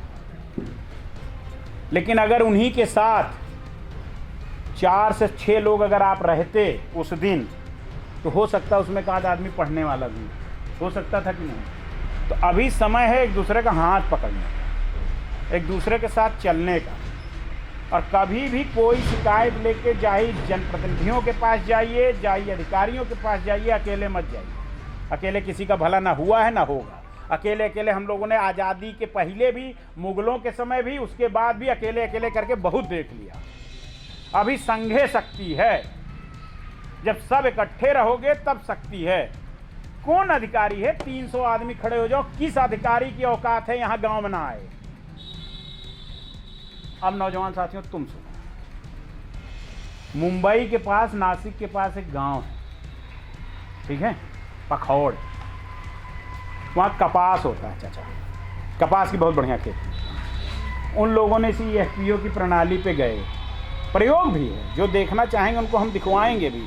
यह नेताजी को हम जरूर लेके जाएंगे, क्योंकि देख के आएंगे तो अपने नासिक के पास में हाँ आपने सुनिए, मैं बताता हूँ। अभी जो पूरे गांव ने ऐसे ही एक व्यवस्था बनाई, जब भारत सरकार की व्यवस्था नहीं थी उसके पहले। उनका कपास क्या होता था, बीज लाते थे जिस कंपनी के साथ, उसी कंपनी को बेचने का करार होता था। लेकिन उन्होंने समझा यार यहाँ घाटा है, और तेल भी उसका तिगुने दाम पे उनको मिलता था। तो उन्होंने गांव में ही एक ग्राम सभा की ज़मीन थी, वहीं उन्होंने कर दिया कि हम बिया आपको देंगे, वो जो तो आप हमारे साथ सब आपस में ही सहभागिता करी। जितना कपास होता था सब इनको बेच देते थे, हमारे पास स्टोर भी था, हम आज बेचेंगे ही नहीं। तुम्हें ज़रूरत है पैसे, कोई बात नहीं, आपको कितनी ज़रूरत है बीज के लिए, या जो कर्जा लिए हो कितना होगा, 2000, 5000, 10,000, मैक्सिमम 30,000। इसके ऊपर तो कर्जा नहीं होता ना खेत के, और उस पर मैक्सिमम उतना पैसा उसी वक्त आपको वो दे देते हैं एज एडवांस, बाकी आपका माल धर लिया जाता है। जब आप बेचने गए थे तब 1700 था, और आज 2100 है। 1900। अरे 1900 सरकारी रेट, बिक तो 2100 में रहा है। अरे कितना महीने का अंतर आया? 3 महीने का। तो ये है हमारी ताकत कि उन्होंने स्टोर किया, तब तक उसका बीज निकाला, बीज निकाल के तेल बनाया। तेल भी गांव वालों को पूछा, भैया तुम्हारा 3 महीने में कितना लगता है, तुम्हारा कितना लगता है, तुम्हारा कितना लगता है, सबको तेल भी दिया। उसका जो लाभ हुआ उसका भी पैसा आपको मिला, ठीक है। तो ये एक जो साइकिल चैन बनानी पड़ेगी हमें, कि अब मेरी बात समझिए, जितने लोग, अब किसी ने कहा था ना कि दुगनी आय कैसे होगी, ये भी एक समस्या आई ना। नहीं कहा था। हाँ आपने कहा था दुगनी आय कैसे होगी, तो दुगनी तो खेत से नहीं होगी, जो खेत में हम बो रहे हैं इससे नहीं होगी दुगनी आय। दुगनी आय वैसे होगी जैसे आप लोग अपने समय में करते थे। कितने लोग इसमें बैठे हो, इसमें से आधे से ज़्यादा कभी नौकरी नहीं किए होंगे, लेकिन मेरे जैसे 5-5, 6-6 बच्चे पाल दिए, खेती से पाल दिए कि नहीं पाल दिए, बिटिया का ब्याह या सब कुछ खेती से कर लिए कि नहीं कर लिए, कैसे कर लिए जानते हैं? 20 बीघे खेत के साथ 10 भैंस थी आपके पास,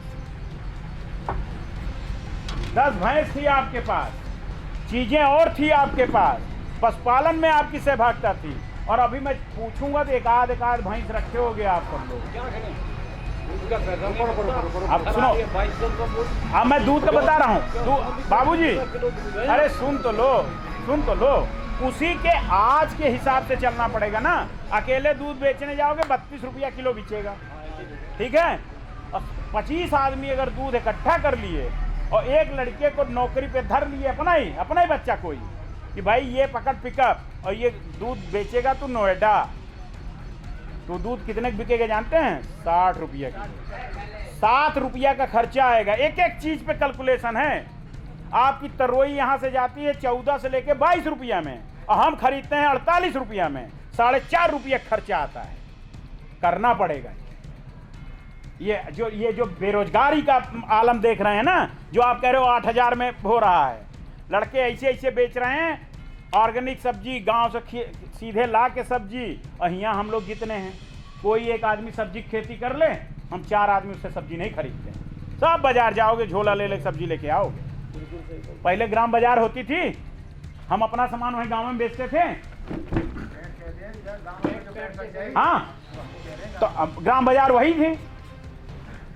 तो ये जो हमारी ताकत थी ना, हमने उसको खुद खत्म किया है। अब आइए, अब आप लोग सोच रहे हो कि हम गाय भैंस पालें।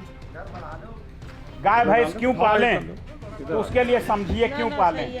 अगर आपके पास 3 भैंस हैं तो 1 लाख रुपया का लोन उन भैंसों पे मिल जाएगा, डेयरी या किसी और काम को करने के लिए। उसके अलावा गौपालक योजना। अच्छा, एक चीज बताइए, गोबर का क्या करते हैं हम लोग? अपने गोबर का क्या करते हैं? आप बताता हूँ। अरे चाचा, यही तो मैं कह रहा हूँ, सरकार बहुत कुछ कर रही है, हमें कुछ करने की जरूरत है। अब गोबर गैस अगर हम लगाते हैं, हाँ कहाँ गए भैया गैस की समस्या? गोबर गैस अगर हम लगाते हैं और उस गोबर गैस से हम अपना खाना बनाते हैं अपना, उसके अलावा जो सरप्लस बचती है, भारत सरकार ने एक एजेंसी बनाई है, 46 रुपया किलो वो गैस आपसे खरीदेगी और गोबर गैस लगाने के लिए अनुदान अलग देगी। तो सब चीज देखिए, समस्या है तो समस्या के मूल में सबका समाधान भी है। लेकिन हम तो आ जाए हैं, हम तो इसलिए आए हैं कि हम तो जाएंगे। अगर हमको 10, 20, 25, 50 सहयोगी मिलेंगे तो हम करेंगे। अब त्यागी जी के गांव में गए थे, वहाँ सहयोगी मिले।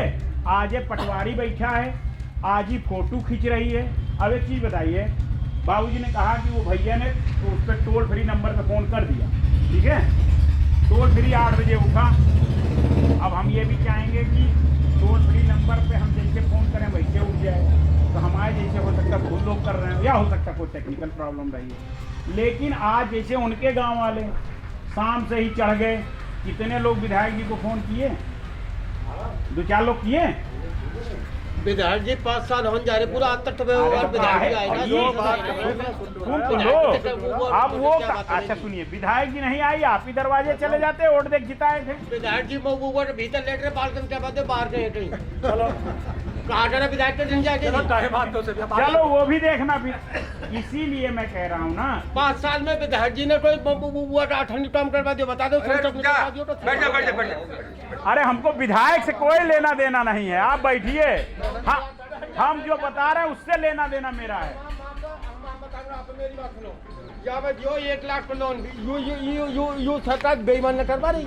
जो मैं आपसे वो अंगूठी ले लो, मैं शादी में जा रहा हूँ तो आप लोगे ना मोते क्या वो अंगूठी वापस? अरे एक चीज बताओ, अगर आपको कोई धंधा करने के लिए पैसा दे रहे, लोन माफ, सुनिए, अगर आपको कोई धंधा करने के लिए जाओगे तो पैसा, ये मत सोचो किसान, सुनो भैया, पहले किसान को गरीब मत बनाओ कि हम लोन ले लें, हमारा 1 लाख का लोन हो जाए तो माफ कर दो।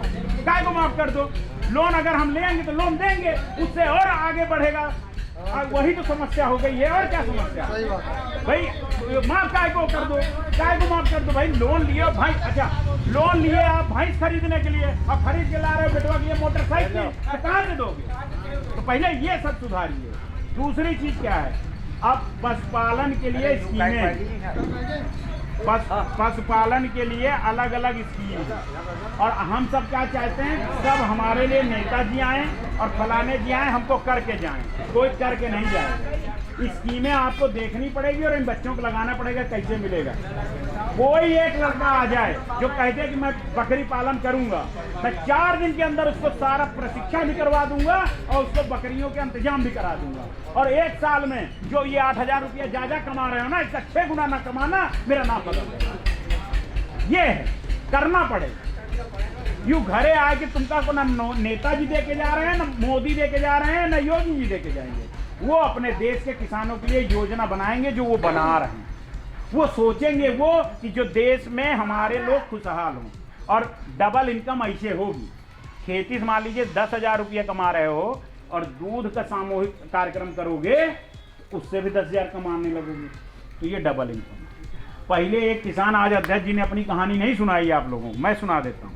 पहले आप ही लोग थे गांव में, लोहार, बढ़ई, कहार, धनु, सबको राशन एक किसान ही खिलाता था ना, सबको राशन उन्हीं देते थे ना। किसान के घर से जाता था।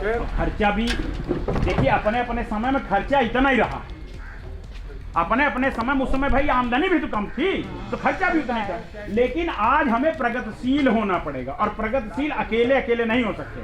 हम में से कोई यहाँ ऐसा नहीं बैठा है जिसके बैंक अकाउंट में 10 लाख रुपया, कोई नहीं है। लेकिन अगर हम 300 लोग, 100 लोग इकट्ठा हो जाएं तो 25-25, 20-20 हजार रुपया इकट्ठा कर सकते। लेकिन उसके लिए ईमानदारी के साथ हमको इकट्ठा होना पड़ेगा, और हमको एक दूसरे के साथ संघर्ष करना पड़ेगा।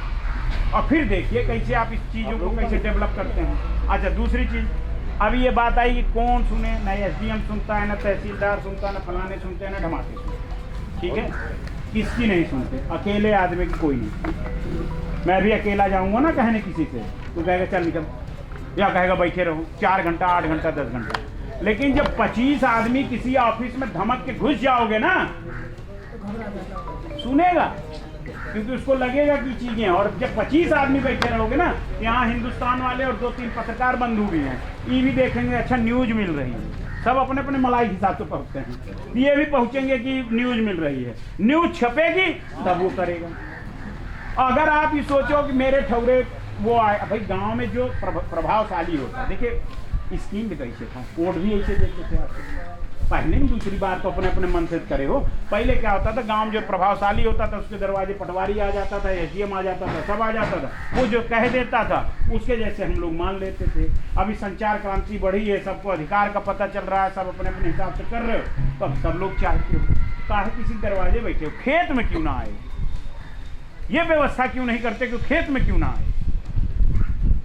और इस व्यवस्था के लिए सबसे छोटा पायदान होता है प्रधान जी और जिला पंचायत सदस्य। अब प्रधान जी चुनते वक्त आप लोग क्या देखते हो कि मान लीजिए ऐसे पढ़े लिखे आदमी आ गए, तो आप इन पर तो ध्यान देते नहीं। हमारी जाति वाला आ गया, हमारा चाचा लड़का आ गया, हमारा भतीजा आ गया, हमारा फलाना आ गया, करते तो यही हो, तो ये भी बदलना पड़ेगा। जनप्रतिनिधि चुनते वक्त भी आपको नीचे की इकाई में आपको चिन्हित करना पड़ेगा कि जैसे आज हम लेके आए हैं ना, ये कोई हम रॉकेट साइंस नहीं लेके आए हैं, ना अपने घर में छाप के लेके आए हैं, ये भारत सरकार की वेबसाइट पे ही है, भारत सरकार के चीज़ों पे ही है। और ये गांव के बच्चे भी निकाल सकते थे, जनप्रतिनिधि भी निकाल सकते थे। और इसके अलावा आप चिन्हित करके दो हमको कि हमारे घर में, हमारे परिवार में 100 लड़के बेरोजगार हैं, लेकिन जांगर होनी चाहिए, मेहनत करने वाला होना चाहिए। खादी ग्राम उद्योग की 35 स्कीमें हैं जो 20,000 से लेके और 40,000 तक में टन आपके घर में कमवाएंगी। हो सकता पहले साल 5,000 रुपया कमाओ आप, दूसरे साल 20,000 रुपया कमाओ। और कोई रॉकेट साइंस नहीं है, जहाँ सरसों बोओगे वहीं 5 ठो डब्बा धर दो, शहद बन जाएगा। 6,000 रुपये में वही खरीद के ले जाएंगे खादी। ये सब स्कीमें जाननी पड़ेंगी, और ये कोई जनवाने नहीं आएगा। हम तो दीवाने हैं, हम तो इसलिए आ गए बीच में कि भैया हमको करना, हमको चुनाव थोड़ी लड़ना है, हमारा तो वोटर कार्ड भी यहाँ का नहीं है। हम तो इसलिए आपके बीच में आए हैं कि ये सब चीजें हैं आपकी, और इनको खोलो और पढ़ो। अभी सामाजिक सुरक्षा में जैसे खुश हो ना कि बहन बिटिया ना कोई कुंडल छीन के भाग रहा, ना चैन छीन के भाग रहा है, ऐसे ना कोई खेती का दाना पानी भी छीन के नहीं भागे। और लेकिन उतावले हो गए कि हम अकेले 6 मन बेच आए तो 6 मन 1700 बिकेगा। 6 मन को जिस दिन 6 कुंतल या 6 टन कर दोगे, उस दिन अपनी मर्जी से बेचोगे, और वो अकेले अपने खेत से नहीं कर पाओगे अपने खेत से। सब भाई मान लीजिए ऐसे तय कर लो, सब कुछ झटक फटक के हो गया, भाई तुम्हारा कितना हुआ, तुम्हारा कितना हुआ, तुम्हारा कितना हुआ, लागत भी तो बचेगी। वैसे तो सब लोग का कोई सर पे लाद के लेके जा रहे हो, ट्रैक्टर तो कर रहे हो, तो सब लोग करो, तो ट्रक करके लेके जाओ, किराया भी कम पड़ेगा। और अपना यही कांटा लगा लो, नहीं कांटा किराए पे आते हैं आजकल, कांटा आजकल ट्रकों पे किराए पे कांटे बन के आ रहे हैं, लगा लो, अपना यही हिसाब पाती कर लो। अब उसका उदाहरण और सुन लो, अमूल दूध आता होगा जब भैया बोतल आ रही तो अमूल दूधो आता होगा। हाँ आता होगा 100% सब जगह आता है। हाँ वही तो मैं आप एक चीज बताओ चाचा, वो कोनो सरकार कंपनी है का है वो सहकारी कौन है? हम आऊँ से खरा। अब मैं बताता हूँ उसमें कौन कौन है। मैं 3 महीने रहा हूँ वहाँ सर, सुन लीजिए, महसाणा में मैं 3 महीने रहा सिर्फ ये रिपोर्ट बनाने के लिए कि चली कैसे और हमारे यहाँ क्यों नहीं चली और इनके यहाँ चली कैसे, क्योंकि सहकारिता तो दोनों एक ही साथ लागू हुआ देश भर में हैं। हमारे यहाँ भी बड़ा बड़ा मंत्रालय बना, उनके यहाँ भी बड़ा बड़ा मंत्रालय बना, उनकी दौड़ी कैसे हमारी रुकी कैसे। तो हमने देखा कि हमारे यहाँ तो चकबंदी इशारे में हुई थी। बड़का भाई छोटके भाई के मेड़ कटवा दिया, चाचा ने ताऊ के मेड़ कटवा दिए। वहाँ ऐसा नहीं था। वहाँ ये जो लोग अमूल वाले हैं ना, हमसे छोटे छोटे घरों में रहते हैं भैया, विशेष जातियों के लोग भी उसमें हैं, अनुसूचित जनजातियों के लोग हैं, झोपड़ियों में रहते हैं। बकरी का दूध, गाय का दूध, भैंस का दूध, ये लोग जो सोचते हैं ना अमूल बहुत अच्छा। मैं किसी की अच्छाई बुराई नहीं कर रहा हूँ, सब मिला रहता है। और बड़े बड़े इसे गांव के बाहर उन्होंने एक टंकी सी बना रखी है। वो सोसाइटी होगी ना, जैसे सोसाइटी है, जैसे हम एफपीओ करें भैया, आपको दूध के वो नहीं करना, मतलब कोई आप यहाँ मान लीजिए 2 लीटर दूध हो रहा है, आप 2 लीटर दूध लेके जाइए, वो टंकी में गाड़ी है। पहले तो क्या करते थे, नाप के डालते थे, अब थोड़ा आधुनिक हो गया, बटन दबाइए कि हमारा दूध इतना है, उतना लीटर डालिए, उसका टोकन मिल जाएगा, 1 हफ्ते में पेमेंट होती है। सैंपल में जाता है हर एक का। हाँ बाबूजी, पहले रॉ जाता है, सैंपल का स्टेज बता देता हूँ, पहले सुन लो, फिर आप वो कैसे सुनिए। और उसके बाद दूध वहाँ गया, उसके बाद वो पूरा दूध स्टोर करके अमूल वाले लेके जाते हैं, उसके बाद उसका प्योरिफिकेशन करते हैं, जो भी करते हैं, उसके बाद क्रीम लेयर 3 स्टेज पे आपको पैसा मिलता है। एक दूध का पैसा मिलता है, एक दूध की उफान जो आती है जिससे मलाई बना घी अमूल बनाता है, उसका पैसा मिलता है। और जो लोग ऐसे छोटे छोटे घरों में रह रहे हैं ना, वो भी चौड़े से रह रहे हैं, उनको तो खूब पैसा है, उनको मेरे जैसे किसी आदमी की जरूरत नहीं, वो खुद है। वही स्कूल खोला, वही सहकारिता ने स्कूल खोला, उसी सहकारिता ने अस्पताल खोला, उसी सहकारिता ने तुम्हारे बच्चों को छात्रवृत्ति दी, और उसी सहकारिता ने अपने यहाँ उनको नौकरी भी दे दी। इसलिए वो विश्व की सबसे बड़ी डेयरियों में उनका नाम आ गया। और हमारे यहाँ क्या हुआ, सहकारिता बनी तो, लेकिन हमने आपने स्वीकारे नहीं किया। हम कहे इनके साथ जाए, हमारा मेड़ की वजह से बड़ा नुकसान है। लोग कहते हैं ना हमने मेड़बंदी कर ली, मेड़ की वजह से बड़ा नुकसान है। किसी साइंस वाले से पूछिए, कोई लड़का है भैया जो साइंस में पढ़ा हो, हैं पढ़े हो, ट्रैक्टर की फार घूमने में और मेड़ में कोनो नुकसान होता है कि नहीं होता है? घंटे ज़्यादा लगते हैं, सिंचाई में घंटे ज़्यादा लगते हैं। इसीलिए कर्नाटक में और केरला साइड में जहाँ धान की खेती होती है और जहाँ अनानास वगैरह, आपस में वो लोग मेड़बंदी तोड़ते हैं। थोड़ा सा हमें आधुनिक होना पड़ेगा। अब समय ऐसा आ गया है बाबा जिसमें बैगन और टमाटर एक के पेड़ में हो रहा है, समय ये चल रहा है, और हम वही पीछे वाला लेके बैठे पड़े हैं। एक के पेड़ के टमाटर भी बैगन भी, अब इसका हमको बीजेक नहीं पता है। अब इसमें लागत दुगनी, लागत एक के आएगी, फायदा दुगना हुआ तो बस ऐसे होगा। और दूसरी चीज, एक भेड़ चाल भी खत्म करो। धाने बोना जरूरी है, खूब बो देते, काय बो देते, कुछ और बोया करो। अब बाजरे को कह रहे हैं तो भैया अब तो रोको टोक नहीं है। पहले तो था कि यहाँ से बाहर जाओगे तो पकड़ लेगा मंडी समिति का इंस्पेक्टर, अब तो 10 जने इकट्ठा हो ले, चलो हरियाणा में बेचो जहाँ एमएसपी ज़्यादा मिल रही है। काहे बेच रहे हो सस्ते में, इकट्ठा करना पड़ेगा ना। बताओ, चलो पहले बता तो अच्छा, दूसरी चीज क्या है कि चलो शॉर्ट कर लो, वोकल भी देखिए क्या है, मेरा कोई उद्देश्य नहीं, मेरा सिर्फ उद्देश्य ये है कि जो चीजें लागू हैं ना, सरकार कोई भी रहे, हमारा भला होना, किसानों का भला होना। जब इन्होंने इतनी स्कीम लागू करी है, उसका पैसा भी दे रहे हैं, तो हम काहे नहीं, अधिकारी काहे मजा मारे, हम क्यों न दें? और हम तब लेंगे जब हम जागरूक होंगे, और जागरूक तब होंगे, जैसे आज हमने कुछ चीज़ें बताई, तब हो सकता है इसमें आप लोग भी कुछ एक आध जने मोबाइल चलाना जानते होंगे अच्छे से, वो भी देखेंगे कि यार ये सही बोल रहा था कि नहीं। और मैं नौजवानों कह रहा हूँ, मैं सब झूठ बोल रहा हूँ, तुम देखो इसको, ये सही है कि नहीं, अमूल कैसे काम करता है, वहाँ नासिक के पास जो गाँव है वो कैसे काम कर रहा है, और हमारे गाँव के लिए कोई स्कीम है कि नहीं है। और अब तो एक ऐप तो होंगे ना, तुम्हारे में भी पेटीएम सब करे होंगे, एक कृषिफाई ऐप है, कृषिफाई, उसको डाउनलोड करो, उसमें डालना बुलंदशहर, बुलंदशहर आता है ना, बुलंदशहर डालना, फिर तहसील डालना, क्या क्या स्कीमें हैं खट फिर चर्चा करो, ये है। फिर उस पर 10 बुजुर्गों के बीच में भी बैठो। थोड़ी फेसबुक पे लाइक और कमेंट करने से बेरोजगारी दूर होगी, बेरोजगारी खुद से दूर होगी। चलो शॉर्ट कर दो, ठीक है। अब इसके बाद हम लोग एक ये हो गया। दूसरी चीज बता दूं, ये जो तीनों कानून है ना, वो आपके हित में, क्योंकि हमने बताया ना पहले मंडियों में बेचना कंपलसरी था, फिर वो आप दोबारा बेचता, अब कहीं बेचो कैसे बेचो। लेकिन अभी वो कानून इसलिए लागू नहीं है कि सुप्रीम कोर्ट जो है उसने उस पर रोक लगाई है। अब जो चीज़ है ये नहीं है कहीं, उस पर आंदोलन चल रहा है। और इतनी मेहनत अगर आप सबके बीच में आके कर लिए होते, जिसके रहनुमाई करने की बात करते हैं, 2014 संघर्ष कर लेते कि ये स्कीम है, ये किसान संगठनों को क्या काम होना चाहिए, जैसे हम लोग आपके बीच में संघर्ष कर रहे हैं, ये काम होना चाहिए। क्योंकि आप हर चीज़ नहीं जान सकते, तो जो नेतागिरी कर रहे हो भैया वो आज बताओ कि ये चीज़ें हैं, हम ये हमसे ले लो, ये हमसे समझ लो, तो ये है। और दूसरी चीज़ भाई साहब आपसे कहूँगा, कमियाँ खूब हैं।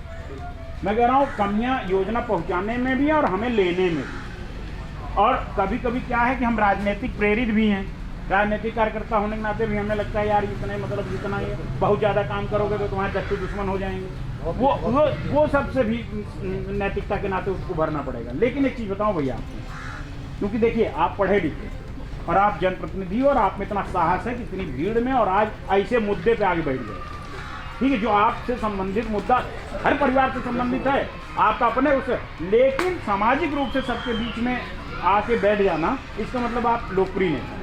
आपसे हम ये कहते हैं कि हम लोग अभी भी एक्सरसाइज कर रहे हैं खादी की ट्रेनिंग, FPO बनाने की ट्रेनिंग, इस सब की व्यवस्था आप करें। हमें कोई माला माइक मंच नहीं चाहिए, हमें तो ऐसे बस 25 आदमी 100 आदमी बैठो, हम ले आएंगे यहीं कराओ लड़कों।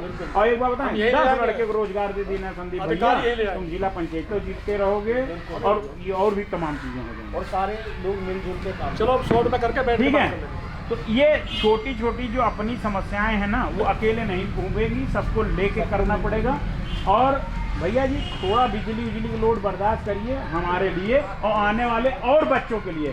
एक बार व्यवस्थित हो गया तो सब धीरे धीरे कम हो जाएगा। अच्छी बात है, जा रही है तो जा रहे, ये सब जा रहे हैं, ठीक है। कुछ चीज़ें तो हमने सही बता दी है ना, वही इसीलिए। अरे नहीं, हम किसान पहले हैं, वकालत तो रोटी चलाने के लिए डबल इनकम के लिए करते हैं, किसान है। हाँ बीना जी पहले बोल रहे हो तो, हाँ पहले संदीप जी बोल रहे हैं। देखो अभी जो किसान कल्याण परिषद के परिषद आलोक कुमार जी जो राष्ट्रीय महासचिव हैं, सारी किसान की जो कल्याणकारी योजना प्रदेश में और भारत सरकार ने जो चलाई है विस्तार में बताई है और हम सबको अवगत कराया है कि सारी योजना हमारे जीवन में आम उसमें हमें सब एकजुट से कैसे हम लाभ ले सकें। इनके लिए बहुत बहुत हम स्वागत करते हैं, अभिनंदन करते हैं। और मैं कहूँगा एक बार जोर से ताली बजा के भैया का स्वागत करो। बहुत अच्छी तरह से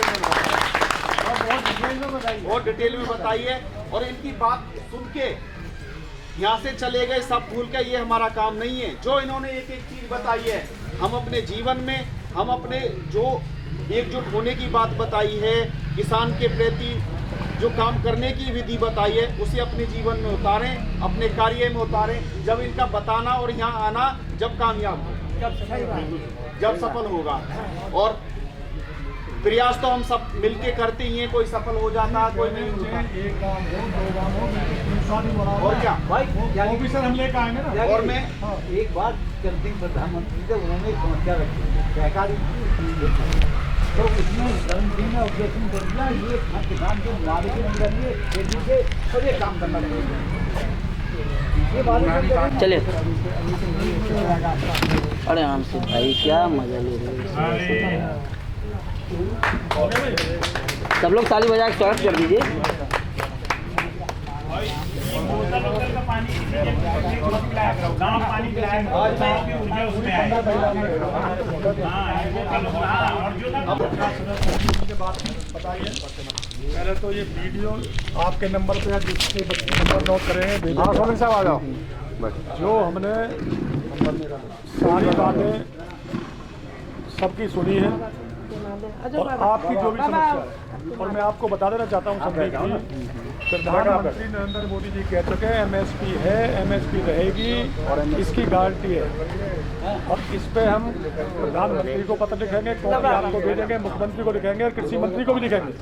और आपकी जो ये समस्या है कि बाजरा जो कांटे वाली बात या जो भी एमएसपी से नीचे फसल लेने का काम कर रहे हैं, इस पे हम जरूर लिखेंगे और आपकी समस्या हम प्रधानमंत्री तक और मुख्यमंत्री तक पहुंचाएंगे और आपके बीच में फिर हाजिर होंगे। जैसा आलोक जी ने बताया, आप 300 आदमियों का समूह बनाइए, हम टेक्निकल टीम लेके आपके गांव में आएंगे। आप 300 मेंबर बनाइए, जितने पैसे आप इकट्ठे करेंगे उससे ज़्यादा सरकार देगी और आपको एक समूह बनाने का काम आप अपने आधा गांव की बेरोजगारी खत्म। बिल्कुल। और हम आपके साथ 24 घंटे, किसान कल्याण परिषद की टीम हमेशा किसानों के साथ खड़ी रहेगी। कोई दिक्कत नहीं है, कोई परेशानी नहीं है, आपके बीच में है और आपके बीच में रहेंगे। जय हिंद, जय भारत। अभी अध्यक्ष जी से समापन करा दो जी। मैं आज की किसानों के लिए नई नई योजनाओं का लाभ हम कैसे ले सकें, ये सब विस्तार से सुना है। मैं इन सभी अधिकारियों को धन्यवाद देता हूँ कि हमारे बीच आकर इन्होंने ऐसी ऐसी चीज़ें बताई जो हमारे बहुत ही फायदे की। और मैं अपने इन अधिकारियों को ये भी आश्वासन दे रहा हूँ कि आपकी बताई हुई बातों पर ज़्यादा से ज़्यादा मेहनत करके हम उत्थान की तरफ कोशिश करें। बहुत अच्छे। पहुंचाने में ज़्यादा लोगों में काम करेंगे। बिल्कुल जी जी, इनके वो ले ले भाई। ठीक है। आज ये किसान कल्याण परिषद के जो अधिकारी हैं, इन्होंने हमको जो अवगत कराया है, इससे हमको बहुत लाभ होगा। सबसे पहले इन्होंने आपकी बात को सुना, उसके बाद आपकी बातों का जवाब दिया। उस जवाब में आपको कितना फायदेमंद रहा? ये हमको बहुत फायदेमंद रहा है, क्योंकि अब तक हम सरकार द्वारा चलाई गई किसान की जो योजना है हमको पता ही नहीं था। आज इन्होंने आके हमको बताया, हमें काफ़ी इससे फ़ायदा होगा और इस पर हम यकीन भी दिला रहे हैं आप सभी को कि मेहनत करेंगे और काम करेंगे। आप खुद इस बीमारी को कितने लोगों तक पहुंचाएंगे, क्या सोचा है आपने इसके लिए? मेरे गांव की जनसंख्या कम से कम 5000 है, तो अपने गांव की तो मैं गारंटी ले रहा हूं कि मैं अपने गांव में इस काम को चालू कराऊंगा। इस संस्था की अगली बैठक में क्या लग रहा है, आपका एक अच्छा टीम तैयार होकर इस तरह की योजनाओं और जनहित में आप काम शुरू कर चुके होंगे? मैं यकीन दिला रहा हूं कि इस तरह की योजना में हम काम शुरू करेंगे। धन्यवाद। आइए हमारे साथ योजना की जानकारी मिली। ये तो बहुत ही बढ़िया बात है, ऐसी ना आज तक सुनाई किसी ने न सुने। लाल बहादुर शास्त्री जी ने कहा था जय जवान जय किसान। तो आप किसान हैं? बिल्कुल। आधा हिस्सा आपके पास आता है। एक कमी हमारे गांव में और है कि जो आदमी जिस लायक है उस लायक उसे लाते नहीं है। प्रधान हमारे यहाँ मौजूद नहीं है, गैर आदमी बैठे हुए हैं सब। क्या आपको लगता है कैसे लगा? कि ये सारी योजनाएं अगर जमीन पे उतरे तो आपके हित में रहेगा? सारी से जब उतरेंगे, जब कोई बतावे प्रधान तुम्हारा है ही ना यहाँ। चलिए ठीक है, आप युवा प्रधान इनको चुनिए ना। तो ये चीजें पहली बार देखने को मिली? पहली बार इस पूरी मीटिंग में आपको क्या लगा? आज जो खुले आसमान के नीचे, बरगद के पेड़ के नीचे, बहुत ही बढ़िया लगा हमें। कोई एक चीज जो लगा कि नहीं वाकई में ये हमारे फायदे की चीज है? फायदे की चीजें जी, ये बिल्कुल सब जितनी चीज हुई है बताई गई है सब फायदे की है। हमारे साथ इंजीनियर हैं संदीप जी, जिला पंचायत सदस्य और पढ़े लिखे हैं। इंजीनियर वर्ड बहुत बड़ा मायने रखता है। क्या इस गांव को आपकी इंजीनियर और समाज सेवा का फ़ायदा मिल पाएगा? मैं आपको बता देना चाहता हूं कि मैं यहाँ से जिला पंचायत सदस्य भी हूं और जो ये प्रोग्राम हुआ है और ये हमारे राष्ट्रीय अध्यक्ष जी आए हैं, किसान कल्याण परिषद के जो राष्ट्रीय अध्यक्ष जी हैं, उन्होंने एक एक योजना भारत सरकार की हमारे क्षेत्र को इतने सूक्ष्म से और इतनी अच्छी तरह से बताई है। आलोक जी हैं, बीना भाटी जी हैं, कि पूरे जो भी सरकार की योजना चल रही हैं किसानों को नहीं पता था, हम लोगों को भी इतना नहीं पता था। अब आपकी जिम्मेवारी क्या है? अब हमारी जिम्मेवारी ये है कि जो भी इन्होंने बताया है हम अपने क्षेत्र में अपने किसान भाइयों को इसकी जो भी इसे लागू करें और इस योजनाओं को ज़्यादा से ज़्यादा लाभ उठाएं। एफपीओ के बारे में इन्होंने समझाया, हाँ, क्या लग रहा है इस समाज को बहुत बड़ा फायदा मिल जाएगा? एफपीओ का जो इन्होंने बताया बहुत ही अच्छा एक ऑर्गेनाइजेशन है, इससे बहुत लोगों को बहुत फायदा मिलेगा, रोजगार मिलेगा और हमारे जो मूल्य हैं किसानों की एमएसपी भी मिलेगी। हो सकता है जैसे इन्होंने बताया एमएसपी से ज़्यादा भी मिल जाए बाहर, अगर हम ले जाएंगे सब इकट्ठे होके, तो ये बहुत अच्छी चीज़ है। इस तरह की जो मीटिंग है, पंचायत है, बैठक है, इसकी पुनरावृत्ति मैं बताऊंगा। मैं खुद अपना एक्सपीरियंस बता रहा हूं। मैं किसान संगठन जितने भी हैं, हम जनप्रतिनिधि क्या थोड़े से दूर रहते हैं, तो ऐसा लग रहा है इन सबको सुन के कि इनमें तो मिलके और इनके साथ रह के सबकी सारी योजना सरकार की बतानी चाहिए और ज़्यादा से ज़्यादा किसान भाइयों को लाभ पहुँचे। और जितने भी ऑर्गेनाइजेशन चल रहे हैं, हम सब अपने युवा भाइयों को साथ लेके उन सबको अपने क्षेत्र में प्रोसेस में लाएं। किसान कल्याण परिषद की टीम के बारे में क्या कहेंगे? ये बहुत अच्छी टीम है, इन्हें किसी से कोई लोभ नहीं, कोई लालच, क्योंकि ये चुनाव तो यहाँ से लड़ेंगे नहीं। और ये जितने भी आए किसान भाइयों की भलाई और जो भी सरकार की योजना है वो अपने ज़्यादा से ज़्यादा उनका लाभ लें। ये बहुत अच्छी टीम है, एक निष्पक्ष होकर काम कर रही है जनता और सरकार के बीच में। अब देख रहे थे किसान कल्याण परिषद की एक बैठक थी गांव में, यूपी में, और आप देख रहे हैं दूर देहात न्यूज। मैं रवि नीरज, हमारे साथ हैं विजय सोलंकी सर, और हम जानते हैं, माफ़ी चाहूँगा, हमारे साथ हैं सोलंकी जी, और उनसे हम जानते हैं किसान कल्याण परिषद जो आज उनके गांव में आकर किसान हित की बात की है, उसके बारे में क्या सोचते हैं सर? राष्ट्रीय किसान कल्याण परिषद का जो गठन पिछले कुछ माह पूर्व हुआ है, इसके बारे में मुझे ठीक से जानकारी है, पूरी जानकारी है। और सारे कार्यक्रमों की जो अब तक ऑर्गेनाइज हुए हैं यूपी में और एनसीआर में, अन्य जगह, उनको सबको ठीक से मैंने देखा भी है, सुना भी है, यूट्यूब के माध्यम से और कई माध्यमों से। ये श्रीमान जो राष्ट्रीय अध्यक्ष सुधीर त्यागी जी हैं, हमारे सुप्रीम कोर्ट और हाई कोर्ट दोनों में वकालत कर रहे आलोक जी हैं, एडवोकेट श्रीमान आलोक जी, ये इनका बहुत बड़ा कदम है। और इनके उद्देश्य को जो मैंने समझा है कि देश के किसानों के बारे में इनके हृदय में जो पीड़ा है, हालांकि हम लोग पिछले 10-12 बरस से राष्ट्रीय स्तर पर बीजेपी में हमने काम किया है, लेकिन इन्होंने इस संगठन का जो गठन किया है, परिषद का, किसान परिषद का, किसान कल्याण परिषद का जो गठन किया है, इन्होंने किसानों के हित को ध्यान में रख के किया है। पॉलिटिकली इनका कोई एम नहीं है, राजनीतिक ये शाखा, राजनीतिक इकाई नहीं है। इन्होंने अपने धन और अपने तन और अपने मन से संकल्प लिया है, निश्चय किया है कि ये देश के किसानों को कैसे लाभ पहुंचा सकते हैं।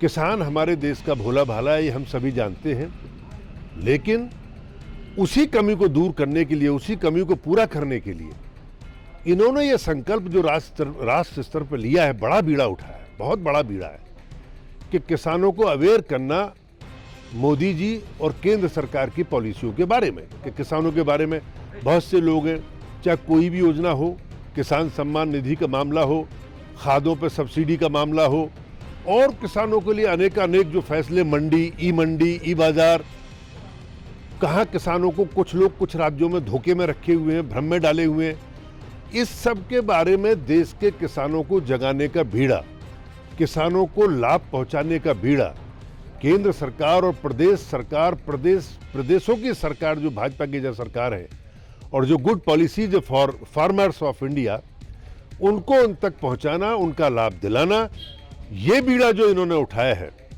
ये बहुत सराहनीय है। हम सब लोग बड़े लंबे काल से एक दूसरे को समझते भी हैं और जानते भी हैं। राष्ट्रीय अध्यक्ष जी ने मुझे भी उस वक्त इत्तेफाक ये था जब ये कार्यक्रमों की शुरुआत और उसके बीच में एक चरम पे सारी बात आ रही थी, तो मुझे भी चर्चा हम दोनों की हुई थी। तो मैंने बड़े प्रसन्न मन से कहा था कि सुधीर त्यागी जी, आपके साथ काम करने में पूरे जीवन कोई बुराई नहीं है। हम पार्टी के कामों में और दूसरे कामों में व्यस्त रहने के बावजूद भी, परंतु उस वक्त मैं एडमिट था, बुखार था मुझे, तो इन्होंने यही कहा बड़ी सूझबूझ के साथ में कि ना बाकी काम सब बाद में, पहले आप अपने स्वास्थ्य को ठीक करें।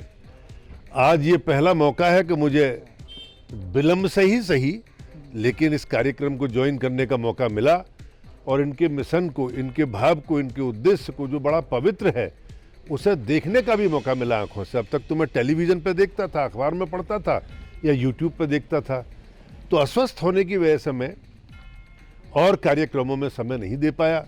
इतने अच्छे कार्यक्रम में समय देना समझिए कि भगवान का काम करना है, क्योंकि किसान ही भगवान है। ये कोई डायलॉग नहीं है, ये कोई नेतागिरी नहीं है कि लोग बोल देते किसान ही भगवान है। सच्चाई है, किसान ही भगवान। किसान वो वर्ग है कि जो ना कि नर और नारी को अपितु तमाम पृथ्वी के जीव जंतुओं को भोजन उत्पन्न कराता है।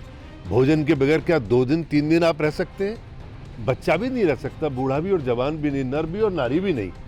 तो इतना पवित्र काम है जिसकी जितनी तारीफ की जाए, जितने अल्फाजों में की जाए, जितनी बार की जाए उतनी ही कम है। मैं इनके मिशन को, इनकी टीम को इस साहसिक कार्य के लिए हृदय से शुभकामनाएं देता हूं, बधाई देता हूं। बहुत बहुत धन्यवाद। एक बार जरूर बोलेंगे क्योंकि वीडियो के लिए भारत माता की जय। एक बार और जोर से जरा दोनों मुट्ठी उठा के भारत माता की जय। धन्यवाद। इस गांव से हमारे यहाँ वंश है, जिनका नाम वंश है, और ये पढ़े लिखे हैं और समझदार हैं। और मैं काफ़ी देर से इनसे बात कर रहा था, पूरी जो स्पीच चल रही थी और जो पंचायत बैठक चल रही थी उस पर क्या लगा आपको? इस बैठक से क्या मैसेज समझ में आया? देखिए, आप सबने सुना होगा, ये सारे किसान अपनी अपनी समस्या बता रहे थे, लेकिन साथ साथ उन लोगों ने भी बताया कि कैसे कैसे योजनाएं किसानों के लिए आ रही हैं और कितनी उनके लिए लाभ के लिए, उनके कितने लाभ के लिए हैं और कितनी उनके हितकारी हैं। तो मैं यही कहना चाहूँगा, स्कीम तो है, स्कीम आ रही हैं, लेकिन किसान तक पहुँच नहीं रही है। उनके बीच में गलतफहमियाँ हैं जिसे दूर करने की ज़रूरत है, और जिसे दूर करके हम लोग रहेंगे और हम उसे करेंगे। दूर करने का तरीका सबसे पहले तो किसान को अवगत कराना पड़ेगा घर घर जाके, जो कि शायद यहाँ के विधानसभा ये सबको करना चाहिए था, लेकिन उन्होंने नहीं करा। तो भले ही कोई बात नहीं, हम बीजेपी से नहीं है, लेकिन हम इसको करेंगे और करके रहेंगे, क्योंकि हम किसान के साथ है वह हैं। और इतनी कम उम्र में इनके दिमाग में है कि पार्टी पॉलिटिक्स से ऊपर उठकर किसान को अवगत कराएं, तभी उसका फ़ायदा मिल पाए।